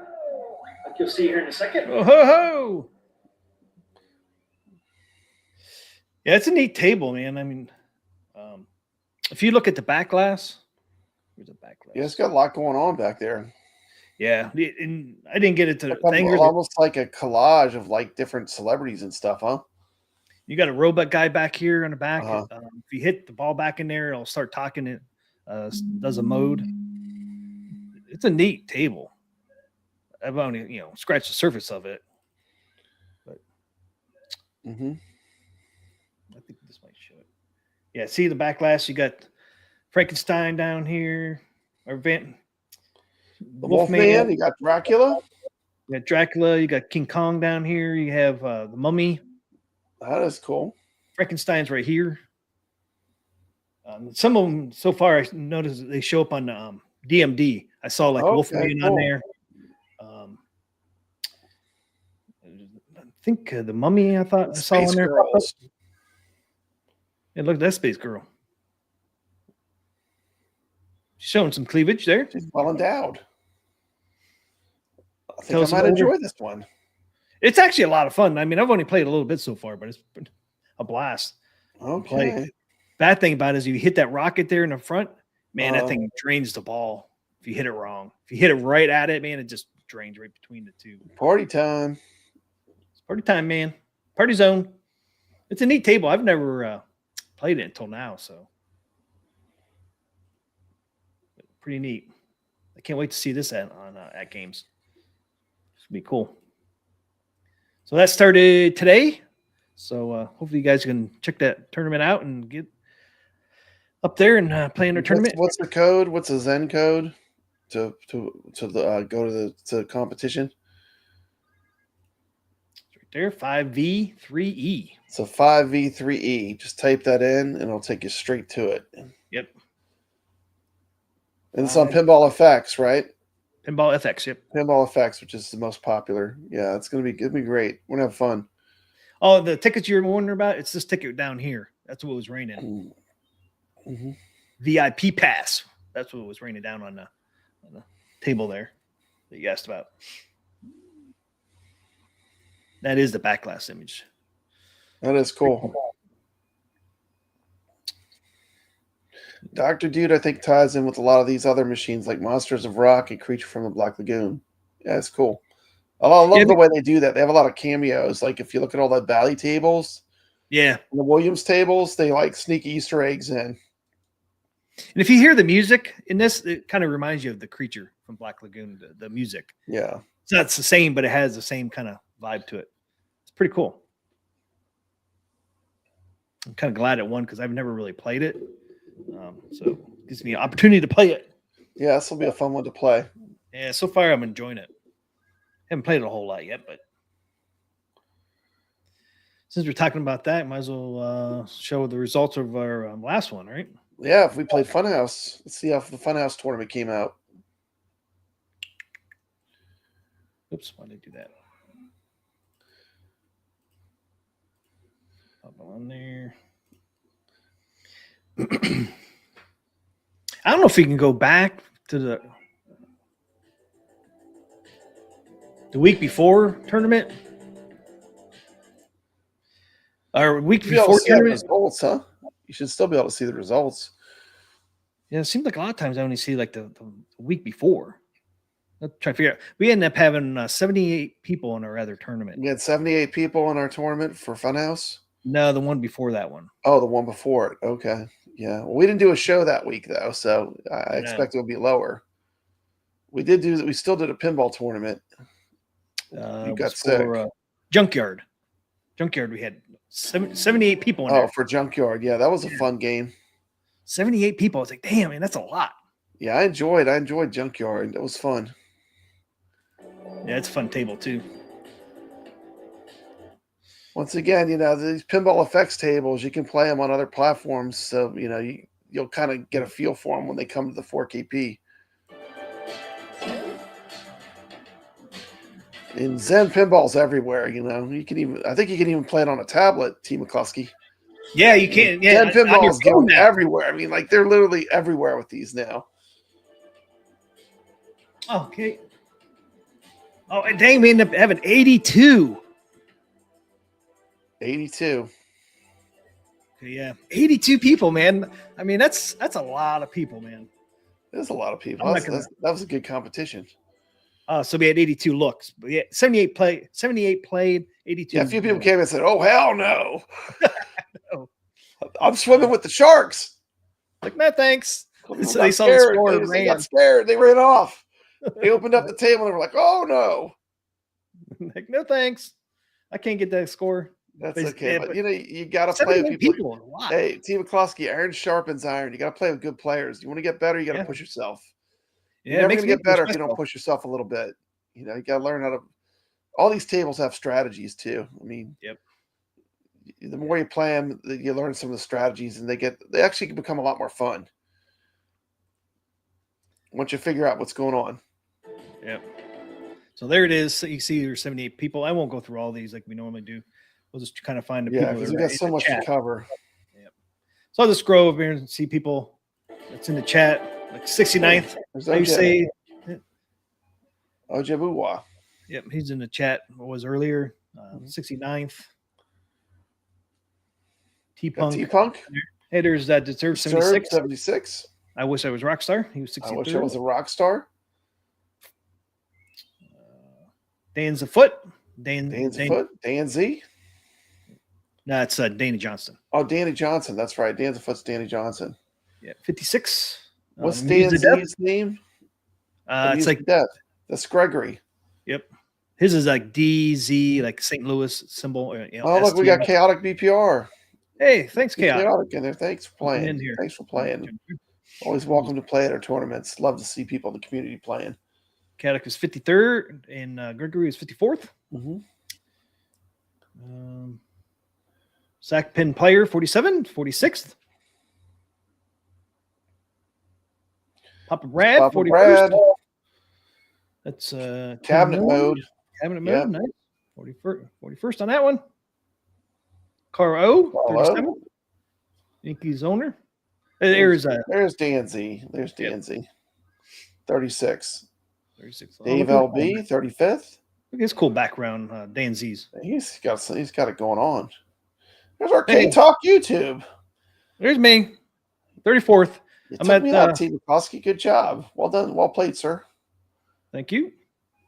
I'm a normal spot, just above 21% there, between 21 and 50%. Hey, you're in the top half. Yep, 34th. MF Doom, 79. 31st. MF Doom, there he is. There Plays he is. in all our tournaments. Yep. I don't think he's missed any. He's almost always in there. Georgia Peach, another frequent flyer. 25th, and then Metal So-So, 24th. There's JDV, Evil Genius Entertainment, 17th. Man, he's always up there, isn't he? He's into virtual pinball big time. Yep. Sacro, top 10. Sacro, top 10, right? Finish for Sacro. Man, 57 million. Kadash, 5th. Top 5. Ooh, man, he broke 100,000. Damn. Real Creamer, Wizard scores here, man. Great score, man. 123 million. Top 3. Number 3rd. Number top 3. 3 player in the Junkyard Tournament. And there he is. There he is. There can only be one Team McCloskey. And that one frequently in the Arcade Talk tournaments is Vader 640. Isn't that true? Yep. Vader 640 is truly a pinball wizard. 212 million. Awesome score. Great score, yeah. Yeah, awesome score. Okay, and then this is one that just finished up, Funhouse. It won't let me do it. So we ended up with 48 on this one playing. So almost under made 50. Yeah. Let's see. Got Metal So-So there at 45th. There you go. Got the Real Coffee, 44th. Randy Retro. The second time he's in here. Randy Retro. 41st. 1.8 million. Sack Pin Player. 38th. 2.3 million. There's Metal So-So's in the chat. Hey, what's up, Minnesota? We got our Carlo, 37th place. Good job. Yeah, we just showed you Minnesota. I don't know if you saw it. Yeah, 45th place finish in Funhouse. Hey, we got got Elvis. Elvis has entered the building, Team McCloskey. 36th. Elvis got 36. Now look what his background is. It's Whitewater. It is. That is cool. Yeah, it was one of the ones we voted on. Someone Papa voted for. Disturbed 76. Wish I was a rock star. 33rd. 3.1 million. Nice. Nice score. Georgia Peach, 32nd. Hey, we both beat her. That'll happen very often. That does not happen often, T. McCluskey. No. That does not happen. That does not happen very often at all. She can Not normally happen kicks her very often ass. at all. Nope. 3.4 million, 32nd. Georgia Peach. There he is. Gregory, top 30 players. 3.4 million. Big fat toe. 29th place. That's funny. Yep. Look, it's 27th. MF Doom 79. Just missed 5 million. 27th. Dave LB, 23rd. 6 million. Top 20. There's Dude, top 20. Dude's in the 6.2. top 20. It's the Dude Areno. Hey, there I Arcade am. Talk YouTube, top 20 finish. 18th 18th. place. Well done, That was T. a tough. That was a good score for me, man. It took me Yeah. a while to get that score. That table That is is rough, a good man. score. Man, it's a drain monster. It is a little chaotic. Like I said, it's that slingshot straight to the flippers. You got to master that if you want to get further. I mean, that for me, that was a turning point. Once I got that down, I started playing better. Yeah, that's what happened on this one here. It Starting to figure spams things the heck out of that slingshot straight into the flippers. Yeah. That's the way to do it. Yeah, that's true, Real Creamer. Funhouse takes a lot of pain before it gets fun. That's what this was the turning point for me. This 8.6 million. I was starting to have fun. I was like, man, I finally figured some things out. You know, I was able to get the game going for a long time instead of draining and all that, having quick games. I mean, I had one game before this one. I only scored like 300,000. It's like that can be frustrating. That can really be. It can really turn you off, especially if it's like your first game playing the table, and you just immediately get 3 quick drains. Yeah, you really had to start figuring things out. You had to play it. Yeah, it's definitely a strategy to this one too. Like a lot of the Williams tables. Yeah, but I had a lot of fun on that game right there. Mm-hmm. There he is. 15. 12 million.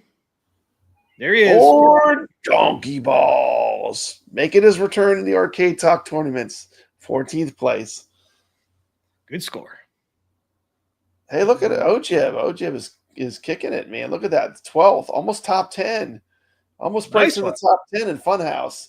He's gonna be ready to get on those Atgames 4K leaderboards for sure. 16.5 million. That's a great score. 12th. Nice. Top 15. Yep. Stay Crow, 11th place. Another frequent flyer in our tournaments. 17 million. Max Velocity, 10th. Michael, 363. Vader, 640. Well, he must not put a lot of time on this one. This might be the only tournament where I've ever beat Vader. I think this might be the only one. Yeah. Yes! This was probably the only one ever. He says Funhouse is one of his favorites. But that's still a hell of a score. He's still in the top 10. Yep. Still a top 10 score. Look how close those three are, 10, 9, and 8.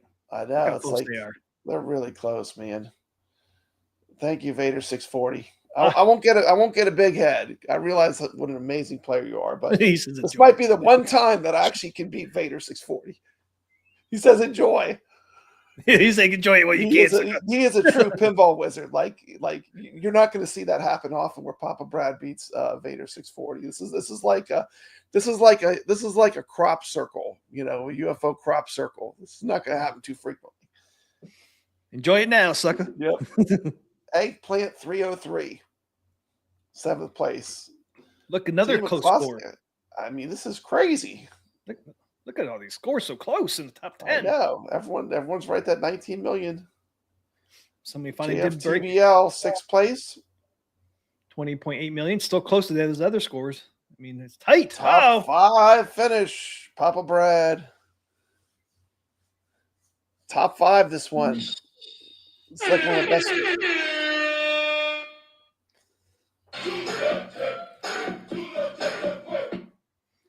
There you go, man. Congrats. Top 5. Whoop, whoop, whoop. 26 million. That is a rarity.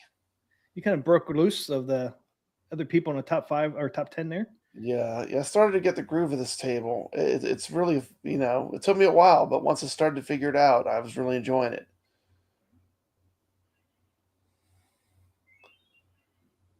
Yeah, that's one thing. Thor KC says, I know I have a lot to learn, but one thing that's really painful are the tables that shoot the ball directly at the drain. Yep, I agree with you. Got to learn how to do different angles. Yeah, that happened to me on Funhouse sometimes. Yeah, you got to get real comfortable with the ricochet, the slingshot to the flippers. Yeah. It comes at you so fast, man. It does. It's like full power slingshot right to the flippers. And that is very hard to, like, you got to get used to the way it bounces and stuff. Yep, and you can't cradle it. That's the key to doing better for me. Once I had that, I started to get through the game modes and stuff. Yep. Yeah, once I learned you couldn't cradle it when it comes down to that flipper. It's a fun game. I mean, it has the hot dog. He falls asleep. You shoot the ball in his mouth. It's crazy. Yeah. It's got a lot of story stuff that's kind of fun. It's kind of out there, but it's kind of fun. Blows up balloons. Yeah, the balloons. Yeah. I thought Pretty we were cool table. I thought we were pals. It's a pretty cool something. Hey, Bucko. Number 4. KM 1901. Fourth place. 27 million. Top 3. There he is again. Top At 3, third. Kadash.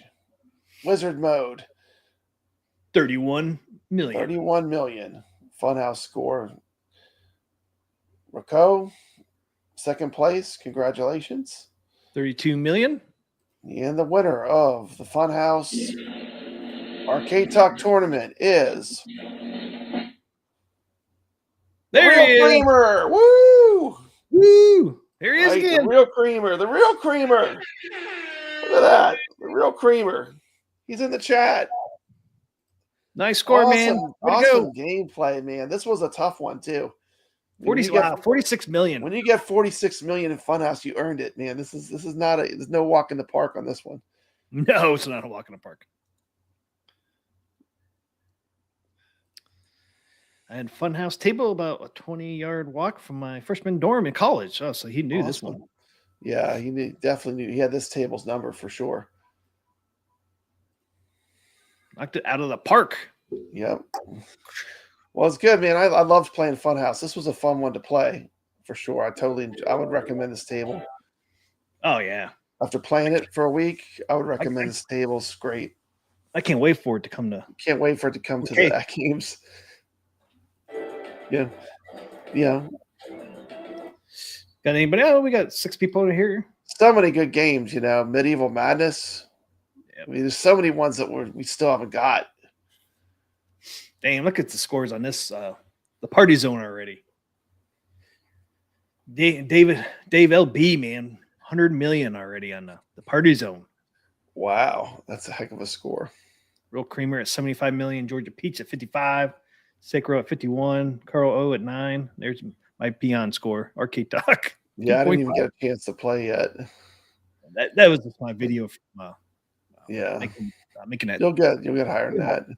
Yeah. You'll definitely play enough to beat Papa Brad. I don't know. We go back and forth. We do go back and forth. Yeah, I got you on Funhouse, but you got me on the other one. You got me on Junkyard. Yeah. So we kind of go back and forth, but that's part of the fun, right? The part of the fun is playing with the community people that regularly play pinball, and we all play together, and we see our friends go up and down on these boards, and it's really great. I mean, I love that. Built. Yeah, and people, you see people at different spots and different tables. Different. Yeah, some people are really good at one table, but they're not as strong on another one. It's great. Yeah, it's really cool to see that. Mm-hmm. This week. The Party Zone is our 40th tournament. 40 tournaments already, almost a full year of tournaments. 40 tournaments. 40 tournaments back to back, almost. Team McCloskey. Yeah, I think we just skipped that 1 week. I think we only missed 1 week. Yeah.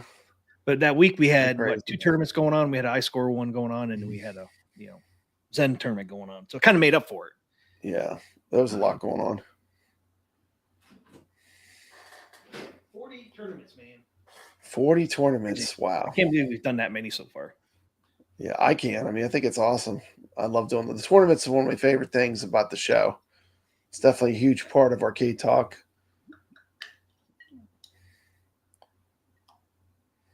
And love to see all the people that come in and play, and it's a lot of fun doing those tournaments.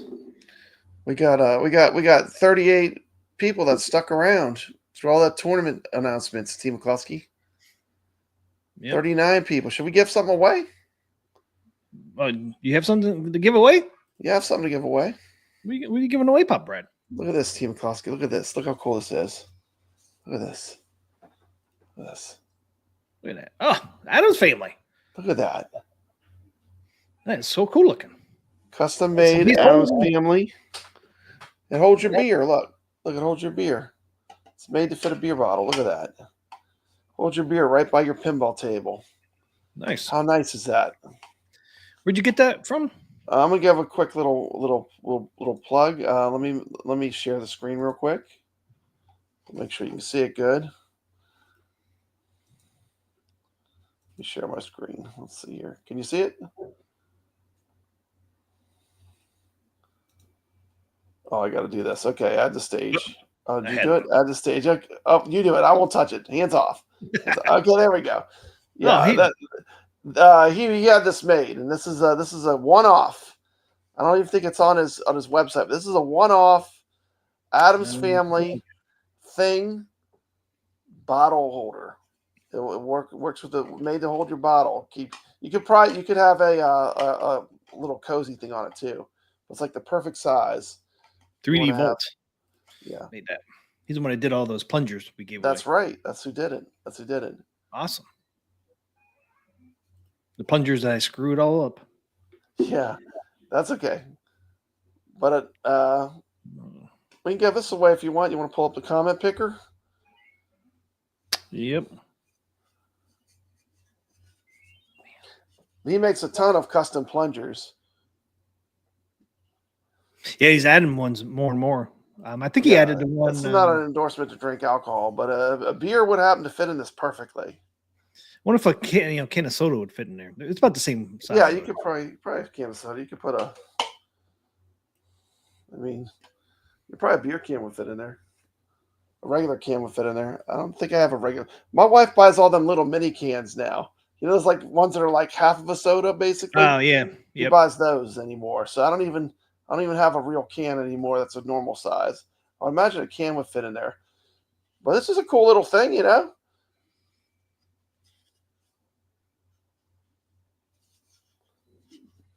All right. Well, what hashtag do you want to use? Let's put Papa Brad. The Thing. He's pretty cool. He's really detailed too. Look at that. The detail works very. I don't know if you can see it up close, but it's super detailed. You can see like the wrinkles in his fingers. You can see the wrinkles in the fingers and stuff. It's very cool. Very cool. Someone's going to really enjoy this. It is. You can hashtag Papa Brad. It's open. Hashtag Papa Brad. I'll send it out to you. This is a one-off too. I don't think it's on his website. This is a custom-made one-off. Very cool. And if you want to get a custom plunger, they do fantastic custom plungers. They have all kinds of cool plungers where you can modify your plunger. He did do a custom for me. Can't really tell. But yeah, he did the Elvira one for you. But he has all kinds of cool stuff. He's on Etsy. Yep. And I'm gonna make a video on it too, but I'm gonna give this away to an Arcade Talk viewer. It's very cool. Yeah, it's definitely not gonna break. Look how thick this plastic is. Oh yeah, it's not gonna break. This is made to last. This is 3D. This is a cool one-off thing too. Like this is custom made. Very cool. 3D printed. Yeah. Yeah. Like when he tribute to the Addams family pinball, you know, even if you don't have Addams family pinball, this would be pretty cool to have bolted on your pinball machine, I think. It would, yeah. It'd be pretty cool. Let's see if you had the Addams family one. Yeah. It would look good on any of them, but yeah, he does good work. I mean, yeah, he does incredible work. I bought some other plungers just to mix it up from time to time, but I got to make a video on those. I'm going to do. I got the creature from the Black Lagoon in the dinosaur. Oh, you got the dinosaur? Yeah, I got the dinosaur and the creature as well. Yeah, he did it. I got to do it. He made a steering wheel. I'm using the Frankenstein right now, which I really love. But he has a bunch of cool. I mean, his design work is just incredible. Yep. I mean, this one from Elvira Clown has like 9 colors in it, and it looks exactly like the one. There's $19 makes. too. I mean, not expensive for the quality. I mean, it's really very affordable. Yeah, I mean, for the quality. free shipping too. I Highly do believe. recommend. Highly recommend. I'm pretty sure it's free shipping as well. Let me make it bigger. So it's just $19 and some tax. Yeah. Yeah, I got the creature one too. It's in my box. I haven't opened it yet. He made me a steering wheel and he made a creature, Black Lagoon plunger, and I still haven't opened that box yet. I've had it for 2 weeks. Yeah, it's good too. I like this. Is just this is a small entrepreneur. He just makes some cool stuff. He has some other things he makes too, but you're supporting a small company. Give him a little light. Hey, type hashtag Papa Brad, and you could win Evil Genius Entertainment. Evil Genius Entertainment just entered the chat. He could win the thing. Hold his beer when he's playing his games. Look at this, Evil Genius. Evil Genius Entertainment. You could win this. Look at this. Look at that. Look at that. Hey, that is. Look at the detail. Look at the detail. You can see his fingernails. Nice. Look at that, man. Look at that. Nickels. Perfect size. Look at that. It's like it's made for it. Look at that. One-off custom. And it's thick. It's not going to break. Look at I don't know if you can see it, but it is. This thing is made. Yeah, you can see right there. Yeah. This is not going to be. That's the problem I had. My last one broke, and it wasn't made by him. But the last one I had broke. Oh, did it break? I remember you. Yeah, it's super cool. I had a different one. It was green, but I still haven't got one. Yeah, I like having to drink there. I don't know. I'm lazy, I guess. Well, I put mine on other pinballs. I need to stop doing that. But yeah, don't sit on another pinball. No. I sit on another, control decks. But I'm afraid on one of these days I'm going to spill it. Yeah. So I need to just get a drink holder.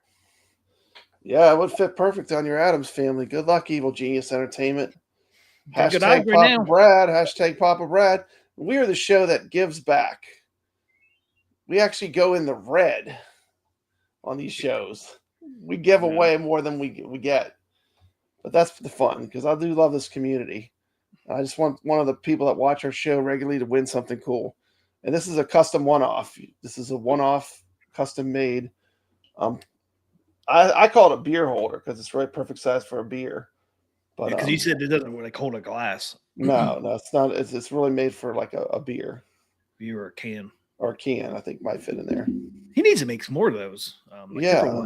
I think bigger diameter, maybe. Yeah, maybe more options. Bigger, yeah. But like if you want to put a beer in it, it's perfect for that. It's absolutely perfect for its perfect size. Who is the Etsy guy? Read his name down there. It's 3D Vault something. 3D Vault 131, and they're on Etsy. Yep. Let me drop a link. Yeah, there you go. We'll drop a link in the chat. Hold on. Yeah, happy Merry almost Christmas, everybody in the chat. Yeah, it's a cool giveaway. Giving out to the community. Something custom made. Very cool. That Woodstock looks pretty cool, that plunger. Yeah, he does great work too. So this is something that you'll have as a cool little. No one's gonna have one like it, which is makes it cooler. Yeah, it does make it cool. Okay, let's see how many we got. How do I add this to stage? Add this to stage. We got 8. Okay, chances are pretty good. We're gonna roll it. You want to roll it? Yeah, I said we roll it. Okay, here we go. Good luck, everybody. People here, I don't care how many. You're here. That's what matters. Yep. Let's go. Oh, Biggie D just got in. Made it 9. Biggie D. What's up, Biggie D? Biggie D. Hashtag Papa Brad. He's done it already. Okay. Make sure he gets it. Okay, you ready? Okay. Fingers we got crossed. Cool people. I saw some of the people that typed it. Good luck, gamers. Good luck, everybody. Good luck. A lot of cool people. Boom. Let's roll it. Here we go. Could be anyone. And the winner is Carlo. All right. Well, I know how to get in touch with Carlo. Yeah, that made it easy. This one's easy. Congrats, So anyway. Carl. That's so funny. We've seen Yeah. Biggie D popped Yeah. up twice there at the very end. I know. I thought it might have been Biggie D or Ojib. I was kind of rooting for Ojib winning, but it's good. It's good. Carlo, I know how to get in touch with you. I'll get in touch with you on Discord. And Congrats, man. I'll get this shipped out. Congrats. That's right. He has an Addams Enjoy. family. So Yeah, he'll love it. It's perfect for his pinball. yeah. Thanks for everybody for playing.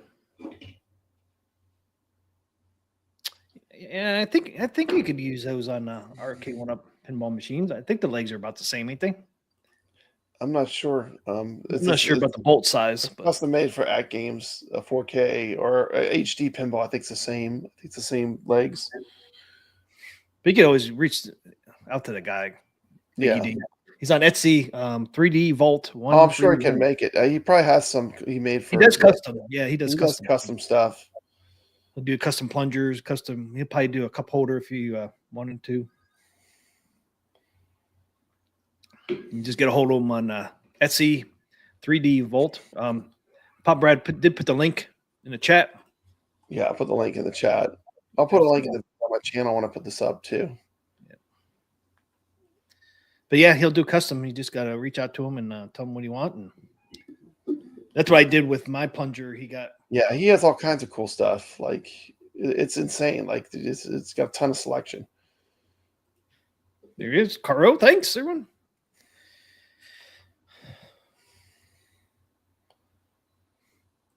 Yeah, Attack from Mars does look good. So what are we doing next? Team McCluskey, Arcade Wars, or Carlo Game of the Week? Carlo Game of the Week. Do it.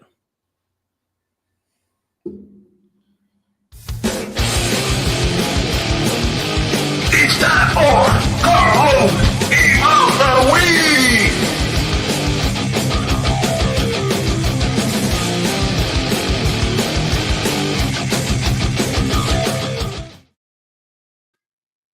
And the game of the week is Quartet 2. Sega game. Really, Quartet and Quartet 2 are the same. Quartet 2 was a conversion kit that you could drop into a 2-player cabinet, where Quartet was a 4-player game. Do you have some cabinet? Here's some of the thing. It looks like Gauntlet.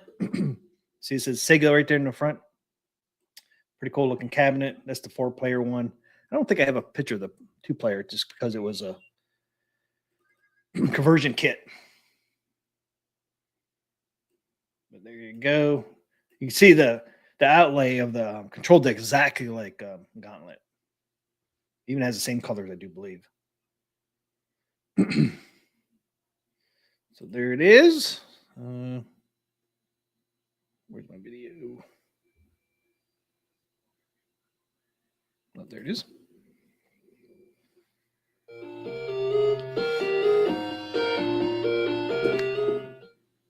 O's game of the week is Quartet 2 by Sega.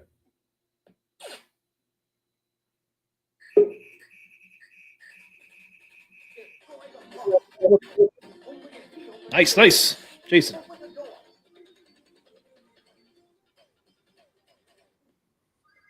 Quartet 2 is a run-and-gun video game released by Sega for arcades in 1986.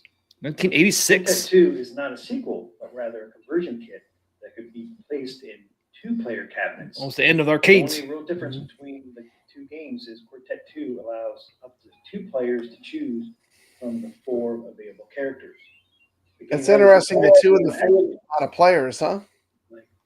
What's that? The two and the 4 are the amount of players that can play the game. Yeah. That's pretty cool. They are Joe, who's yellow, Mary, who is red, Lee is blue, and Edgar is green. Quartet 2 allows 1 to 2 players to guide a set of characters through a base taken over by an army of robots. Oh no. Players control either of the characters. They have to go across 32 side-scrolling levels. The object of the game is to advance through the level, fighting opponents which come out of portals in the walls. Eventually defeat a boss that carries a door key used to open the exit door, so you can advance to the next stage. Each of the 4 different characters, each with a distinctive weapon. Lee, sporting a 1980s mustache, Well, there's has a key. wide beam. Joe wearing yellow, Yay! being the generic good I guy. don't know why this game reminds me of Commander Keen. Remember that game on the PC? And Red has the berserker. No, Edgar, I don't remember It's like that. a all Commander have Keen with really good green graphics. tiger wearing green yields the miracle gun. The quartet of warriors have been set to a space colony taken over by space pirates. The goal in each stage is to find the boss monster, kill it to obtain a key, and unlock the door to the next area. In the first few stages, the boss can easily be found hanging out right by the exit. But in later areas, it usually takes a bit of searching before you can find a monster. Levels are fairly small. There he is. And only Up there with the scroll key. horizontally, so if you stumble across the exit before the I'm boss, carrying a key. I'll take that key. Give me that mug. Give me that sucker. Yay, Mary. stages are also littered with power ups. Go, Mary, go. The most common allow you to jump higher, walk faster, or even grant you a jetpack to fly. Ooh, Oh my. jetpack. But you're also routinely seeing bouncing colored balls of energy as you shoot them. They cycle through the 4 colors. If you grab it when it corresponds to the color of your player, then your weapon will be strengthened. It's best not to get too attached to these powers, seeing as you'll drop most of them anytime you take damage. And you lose them when you go to the next stage anyways. Beyond the 4-player action, there are numerous other traces of Gauntlet's inspiration. Oh, there he is. Though The key. they're been tampered with. The stages are filled with enemy generators which consistently pump out bad guys, but there's no way to destroy or even damage them. Woo. Your character's health is determined by a gauge starting at 9,000 and depletes slowly over time, as well as when taking damage. However, the counter is actually quite slow, and since Quartet is never as relentless with its bad guys as Gauntlet, it doesn't feel like it was designed to gobble your quarters as fast as possible. Ultimately, it's made redundant because there's an invisible timer anyways, which will send a Grim Reaper after your characters if you take too long. Grim Reapers. As a single player game, Quartet 2 is only barely interesting, apart from the amount of time it takes you to recover from a hit Oh, there's key. and the need to retrieve any dropped items, both of which are annoying. The game feels rather boring. On the other hand, these mechanics make sense when put in a multiplayer perspective. Dynamics change completely when played with 2 people, which as the name implies is the way it was meant to be played. There's a unique cooperative/competitive dynamic that's consistently changing. Because while all the players have the same goal in common, they're also all competing for score. Throughout each stage, there are score items and multipliers. Furthermore, at the end of the stage, everyone is ranked according to performance, and the player who opened the door gaining the most points. While you can't directly harm other players, you can bounce off their heads, potentially screwing them up just enough so that you can get hit by an enemy and drop their key, allowing you to grab the glory for yourself. Visually, Quartet 2 is decent looking. Yeah, it does have some good graphics. But there it is, Quartet 2. Check out the rest of the video on my channel.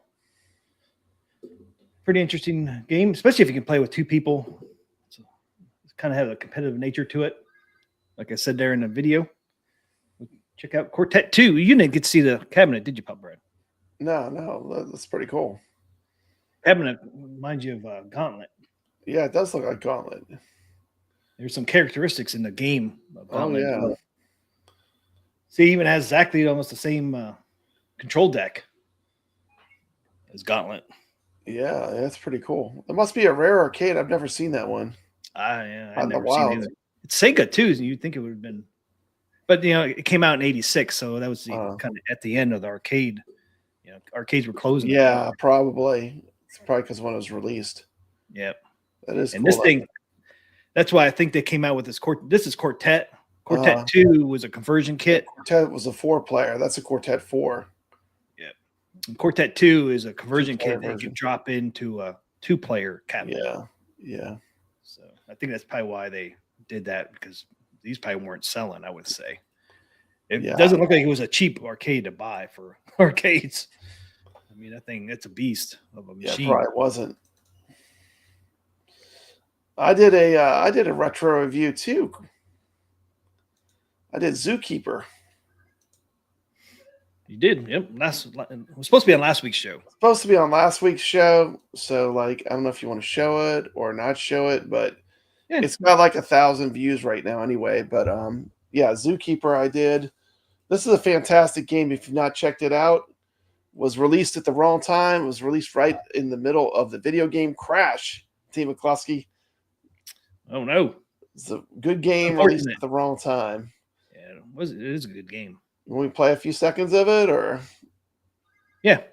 Yeah, roll it. Today's game we're going to take a look at is the amazing game Zookeeper.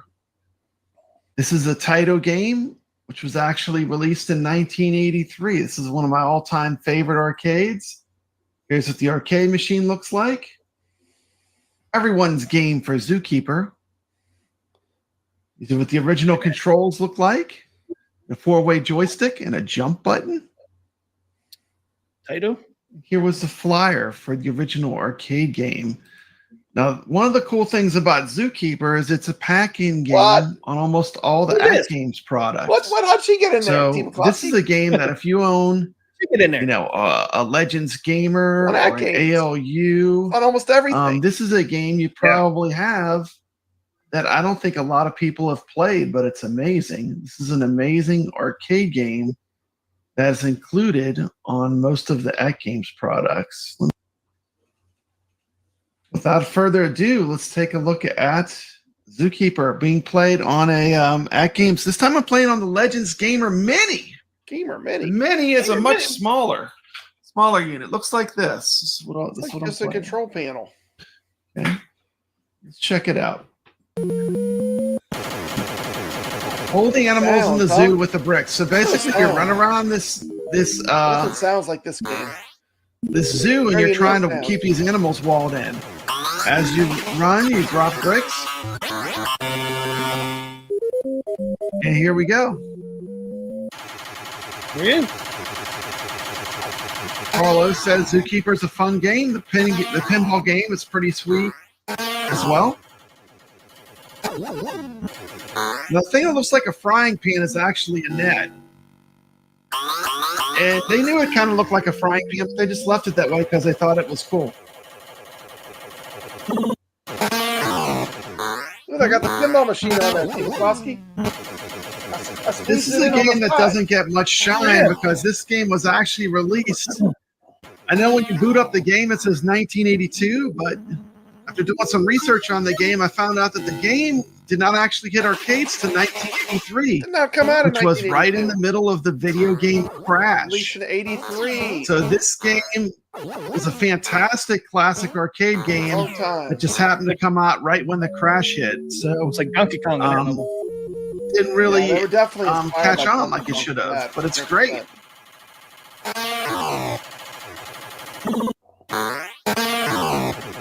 Love the sound effects. How'd she Hope get on there? everyone's having a Team great McCluskey? day. Main character's name is Zeke. Zeke. Zeke. He's trying to rescue his girlfriend Zelda. Yep, Zelda. Just like Zelda. Nintendo. Like Nintendo.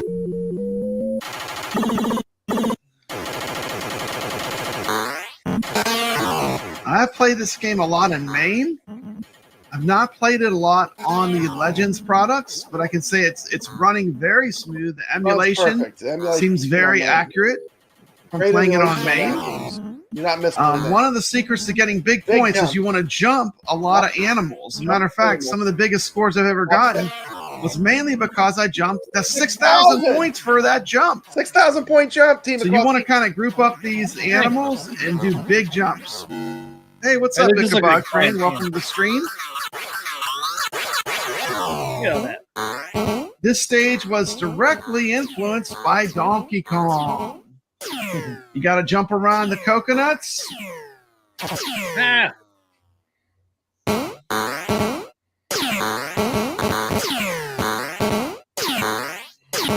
Just getting used to it again. ah. Get me some dessert. Get up. Up. This is not good. Damn coconuts. That stage is a pain in the butt. First game, 63,650. It is high enough to get on the top of my mini gamer. But I know I can do way, way, way better than that. We'll skip the end. Interesting. 253. That's way better. That is a little bit better. 253,700. Watch a gameplay on my channel. Oh, you got 253,000. Quite a big jump. One of the interesting thing is that this game was initially designed with crabs, eggs, and tadpoles. McCloskey. Let's take a look at Zookeeper on the Legends Ultimate CE HD. This is the new Sam's Club edition. Look at that marquee, T. McCloskey. Be sure to check out my review of the Legends Ultimate CE HD, Great. as well as my review of the Evercade Alpha. These are two new great additions to the home arcade landscape, and I'm really enjoying both of these products. I haven't played this on AOU yet. If you like this video, hit that thumbs up and consider subscribing to the channel. If you didn't like this video, hit that thumbs down, maybe leave a comment, and there she is also again, consider subscribing to the channel. Get me a shot next time. Pop it up This again. has been Papa Brad's Gaming with a review and gameplay of Zookeeper as seen on the Legends Ultimate products from Atgames.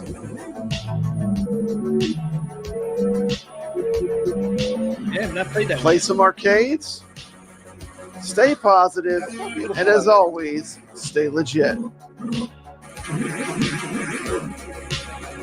Anyway, I love me some Zookeeper. This is a game I absolutely 100% love. So I haven't played it on ALU yet. I don't know yeah, why. you need to give it a shot, man. This is a great game. Yeah, well, I played it before. I like it. Yeah, I haven't played it on ALU. plays really good. Yeah, the black levels look great. Oh man, killer game. So does a looker.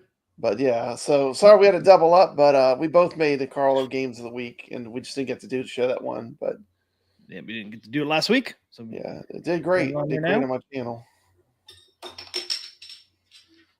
now it's time for Arcade Wars. Let's do it.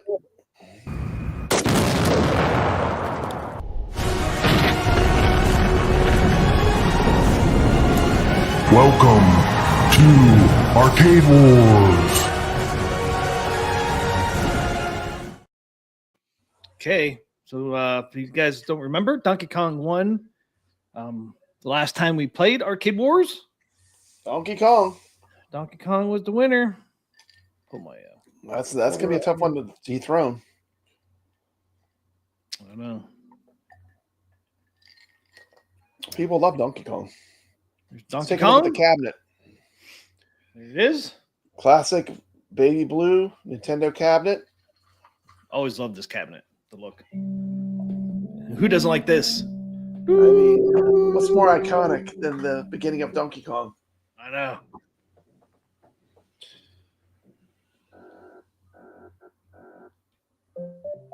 How high can you get? It's Jumpman. There he is, Jumpman. Became Mario. Not Mario, but Jumpman. That's a beautiful cabinet. That's a beautiful game. Yep. So what is this one going against this week? They were. This is a tough one, man. They got their hands full. We got to put up a contender for Donkey Kong. It's not going to be an easy one to knock off of its I know. off of this position.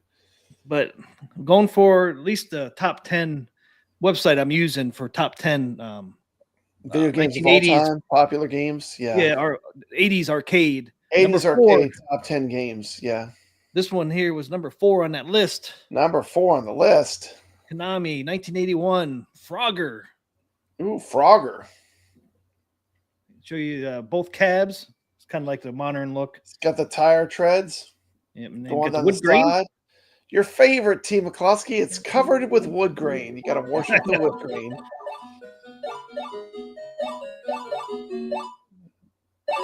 What a great game, you know. So simple, yet so addictive. Yeah. It's got that great music. Love Frogger. You know, here, These are two great These are two of the top lists. These are great arcade games. Yeah. look at that cabinet. Look at it, Pop Brad. Yeah, that would fit perfectly in any 80s arcade. That beautiful wood paneling. There it is. Or if you don't like the wood grain, you got this one here, Pop Brad. Bam. You can't look at that. It's Frogger right next to Donkey Kong. Yep. You can't blow up Frogger, an adorable frog that's he's just trying to cross the road. He's just trying to get over on the other side of the road. Trying to hook up with some lady frogs on the way. Because that's the way it is. That's what they do. That's why I took this. Give her a ride to his pad. So it's Donkey Kong versus Frogger. Who's gonna Donkey win? Kong versus Frogger Arcade Wars. It is on like Donkey Kong. It is on. I mean, we are not messing around. Someone's going to get hurt. Will it be Mario or Frogger? Who's it going to be this week?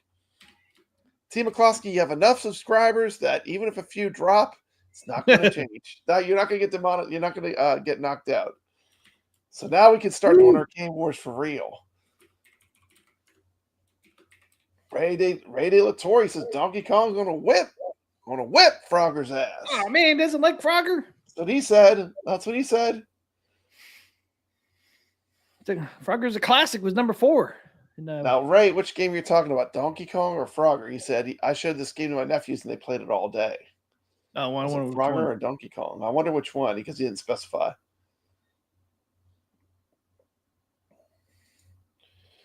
Carl wants to know what Thor KC thinks. Ray the Toy says, "Come on, I love Frogger, but it's Donkey Kong."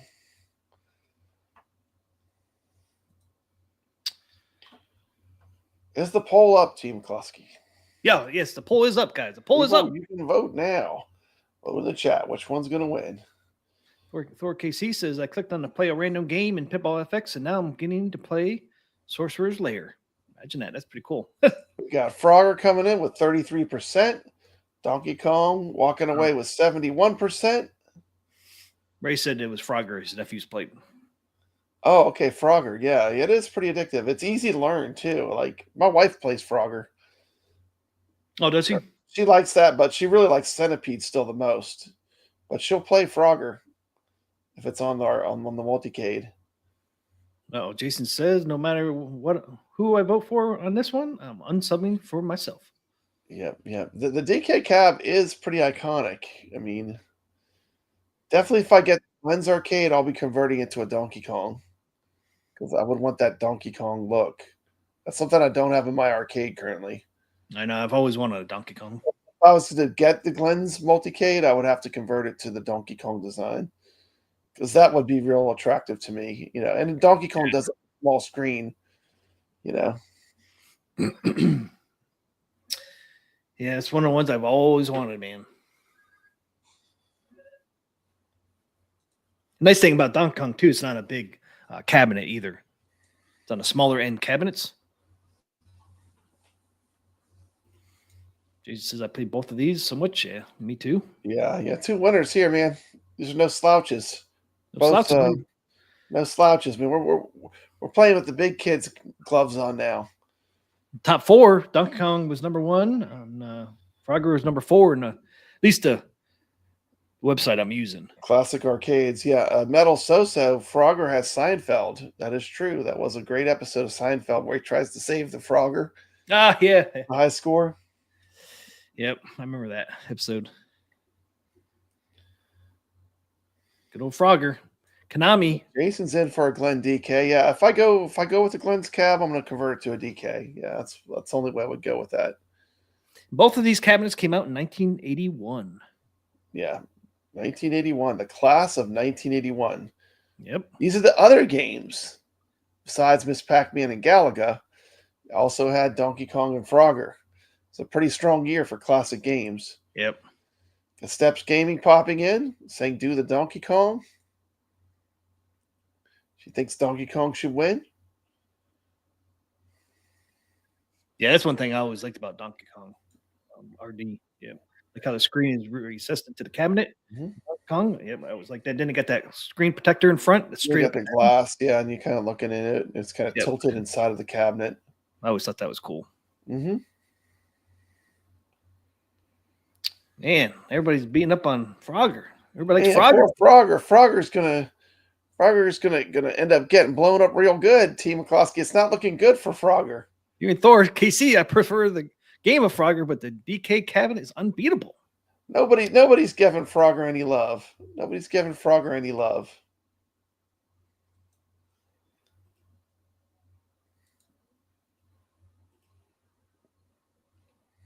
You know what? 13 votes in there.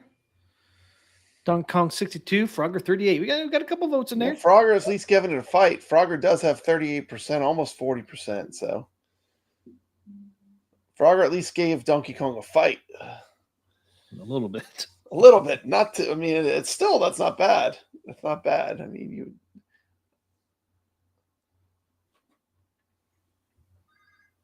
At least it wasn't a total wash. it wasn't a total wash. That's right.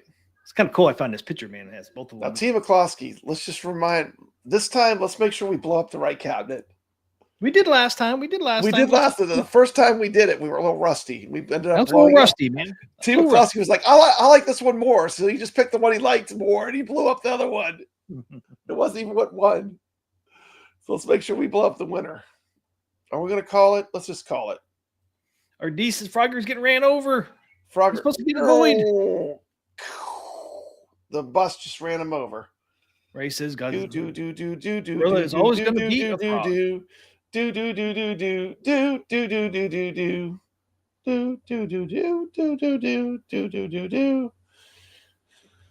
Not looking good. No. Yeah, one thing, talking about frogs, you know, I have a pool over here, and I had a huge problem with frogs and toads going in my pool. Yeah, I'd get them out all the time. They were in my skimmer dead. I had to pull those things out of there, man. It was all nasty. And all of a sudden, a hawk showed up in my area. And all frogs and toads would get gone. They don't go to my pool anymore. It's like, the hawk ate them all. And The scared them all hawk away. is cleaning out the frogs. I mean, he sat there for several. I haven't seen him in a long time now. Hey, man, several weeks. Ray does have a good point. A gorilla is always going to beat a frog. Frogger is going to get run over. Yep. No, wait a minute. It's 50-50? Is it 50-50 now? Uh-oh. It is literally 50-50, Team McCloskey. Can you believe the frog has some spunk? The frog has some spunk. He's fighting back. Did somebody change their He's not. opinion? He's fighting back. Somebody's Frogger's like, "Nah, I'm gonna winning. go with Frogger." Team McCloskey, people want you to lose subscribers. Frogger just hit 53. Whoop whoop. Oh yeah, this is good for losing 3 subscribers, Team McCloskey. What if it's a tie? 53-47. I'm the tiebreaker. You're the tiebreaker. Right now, I'll have to do a tiebreaker, right? Man, could it actually happen where Frogger? Is there a world where Frogger could dethrone Donkey Kong? Is there a world, Team McCloskey? Should I end the poll? If I end the poll right now, Frogger wins. Frogger's in the lead. The frog is choking the monkey.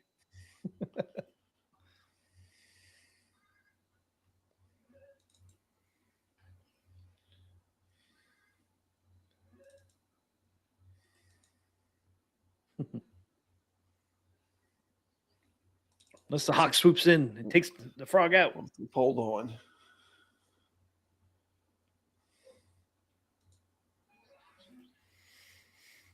Ray says, just like California, we're still counting the votes. And there's some hanging chads on there. There's some hanging chads, Team McCloskey. Uh-oh. Damn hanging chads. There's some hanging chads on those votes.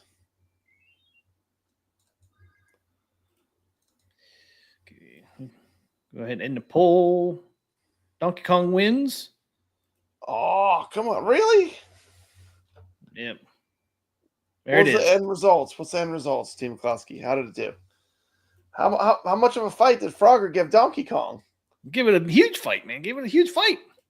Did Frogger put up the goods? There it is. 55% to 45%. That was close. That was close, Team McCloskey. Donkey Kong 54, Frogger 45. Yeah, it's really 55 to 45. We always lose that 1%. You lose that 1%. The YouTube takes that. That's a little extra slice they take. Yeah, right? Matt Van Heen says this was rigged. I agree, Matt Van Heen. How could Frogger get treated so poorly? Good for the underdog. Yep.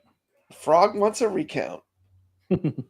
Too bad. Too bad. You're gone pecan. You're gone pecan. You're gone pecan here, man. There's no recounts here.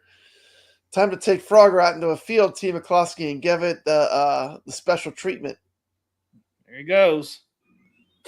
Oh! There you go! Frogger, get going!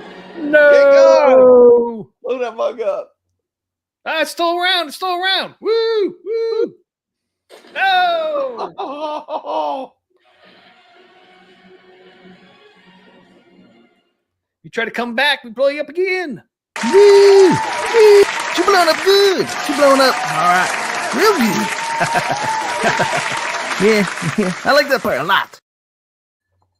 Yeah. I like that part a lot. That was awesome. It was awesome. What a Frogger. competition, man. Frogger did well. It did well, but not well enough to take over Donkey Kong. So reigning champ is still That's right. the champ. I have to find another cab. I salute you. Frogger gave it a fight. Yep, it sure did. Hey, we got Biggie D in the chat. What's up, Biggie D? Biggie D's Arcade. He's got a great YouTube channel. Hey, thanks, Ray, for $10. Thank you so much. Ray Latorre, $10. Merry Christmas. Merry Christmas. Thank you so much for $10.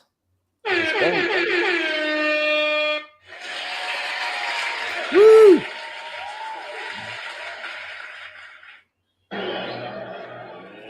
Let's get ready to rumble! Thank you, Ray, for that. Thank you so much. Merry Christmas to you. Yep. Yeah, this has been a true arcade talk stream. We're at 2 hours and 40 minutes, Team McCloskey. 2 hours and 35. We're keeping it real here. This is the full arcade talk. This is the 2 week special. 2 hours, 40 minutes. You guys are rolling. Yeah, we're always rolling over 2 hours. Hey, did you get your Christmas shopping done, Papa Brad? Mm-hmm. You all done? I'm all done, man. I think I am too. I think there's one thing I got to get. But that's it. Something simple, but that's it, man. Only other thing we really wanted to mention was we do got some stuff coming out next week for Atgames. What we got coming out? Doesn't show. Where's it at? Right here. 24th, guys. Don't forget, on 24th, they're going to name the Zen Studio pinball tables for the first half of 2025. They're going to show us the tables. And then also, they're going to show the new Atgame pinball tables scheduled for 2025. That Magic Pixel going to be coming out for next year. Oh, okay. It's all happening on Christmas Eve, Pop Bread. Christmas Eve. So we're going to see probably, let's see, new Atgame pinball tables scheduled for 2025. So we're going to see 26 tables for Magic Pixels, and we're going to see 26 tables most likely for Zen Studios. That's a whole lot of pinball. On Christmas Eve. Yeah, it's going to be exciting to see which one we're going to get in the next 6 months. I wonder what kind of skin we're going to see next year, too. Are we going to see Creature from the Black Lagoon, Pop Brad? Oh, man, if they get Creature from the Black Lagoon, I'm going to have that. That'd be tough. That'd be tough. You can use that new financing where it takes 12 months to pay it off with no interest. Yeah, maybe. That's why I'm going to go if I get another one. Yeah, that is not a bad way to go. No, you don't have to give up all that money at once, slowly pay it off. All right, Biggie D says I'm giving away a new Wave Toys cigarette machine on Sunday to celebrate Christmas with the community. Nice. Merry Christmas. Enjoy your smokes, Johnny. Smoke them up. Smoke them if you got them. If you didn't know what a New Wave Toys cigarette machine does, it's a charger for the New Wave Toys cabinets. Yeah, that's pretty cool. It's pretty cool. I think I've seen some people convert them to candy machines too. So if you're against smoking, you can convert it to, I think, a candy machine. I think. Yeah, you can. But it'll be fun. That'll be a nice prize, Biggie D. Someone's gonna love that. We'll do a random drawing. Nice, nice. Yeah, we always do that. That's the fairest way to do it. You got to use the StreamYard comment picker. You can get the Artemat as well. Yeah, I think they have some things that you can make a candy machine now too. Yeah, I think you can slide the art in there and stuff. I think it's moddable. And I think they all kind of cool stuff that they've done. Either one you do too. I do react to the black light too. It's just pretty cool. Like my carpet down there, Pop Brad. You can see my carpet tonight. So your carpet's glowing. Glowing down there. It's just like an arcade. So yeah, it's gonna be exciting on Tuesday. So that's Tuesday. We get that announcement for the tables. I wonder what we're gonna get from Magic Pixels next year. 26 tables for Magic. Yeah, I don't know. That's did I wonder if they did another IP. I mean, this wasn't Magic Pixel. Did they do Dr. Seuss? Yep. And they're doing the rare. Rare pack. They're doing those too. Could we see another rare pack? I don't know. Be interesting. Some other IP we don't even know about. That's cool. Like something they have on Steam. Was it called Arcade World or something like that? They have over there. They have some Stern tables. Never know. You just never know. That's why I'm kind of excited about the Magic Pixel. Oh yeah. What they're going to come out with next year. Hopefully some new IPs and stuff would be really cool. So that is it for that. Just want to throw that out there because it is coming up in 4 days. They also hired that guy that was a big part of Pinball Arcade. Yeah, Atgames did. We don't even know. We don't know what he's up to yet either. That's true too. That could be really exciting. Mm-hmm. Pinball Arcade had a lot of bangers. Had a lot of really great pinball tables that no one else got. It'd be so cool if we would actually get some of those. Yeah. I mean, I get them all, but it'd be so cool if we got some of them at least. Got some of them would be great. That would be awesome. All right, I have something new is cooking that isn't a sequel pack. There you go. Jason knows what's going on. Nice, something new. He's got ears everywhere. Jason's everywhere. I was hoping something new. That's what I was hoping for. So I was hoping to hear, man. Yeah, I hope something outside of the box, Yeah, they're still announcing them. Biggie D. It's supposed to be on. There shouldn't be no delays on announcements because they've been doing announcements on Facebook all week, even when their servers have been down. The servers shouldn't affect the announcements. I mean, the announcements should be the same, huh? Yeah, and they have been on Facebook. All those other stuff they're doing, little trivias and all that stuff's been going on Facebook. So there's no reason for this to get delayed. It has nothing to do with the the hardware. But I have nothing else, man. We covered everything I wanted to. That's it, man. We hope everyone has a wonderful, wonderful Christmas. Isn't that right? Merry Christmas. Yep. Hopefully everybody has a great Christmas and a great week next week. Have a great weekend as well. We got the weekend before Christmas. Come party with Arcade Talk. We're partying it up. Come join us playing Party Zone on Pinball Effects.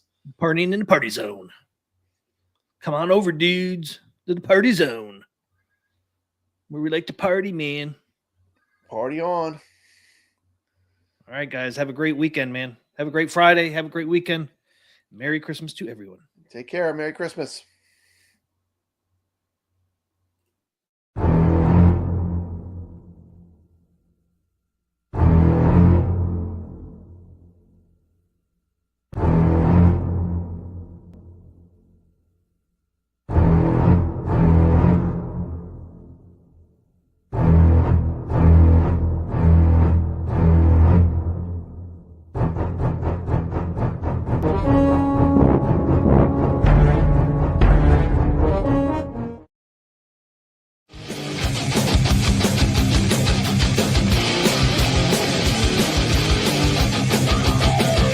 T. McCluskey presents Arcade Talk live stream.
tables.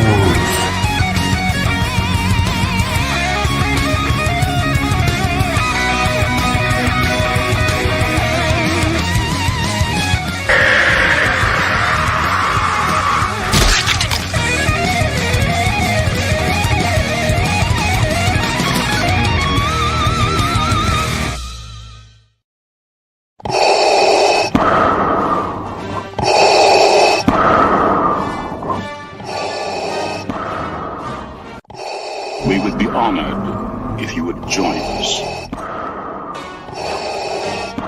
May the 4th be with you.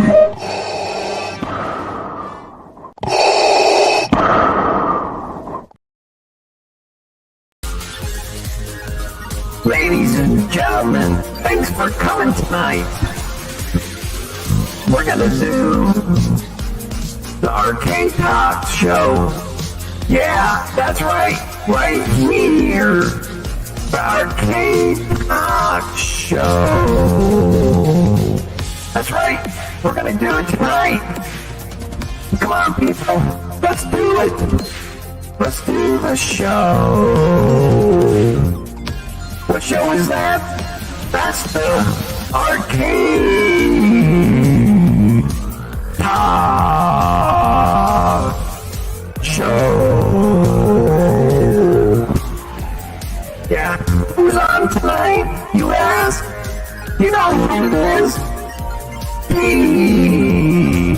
McCluskey. And who else? You know who it is? Papa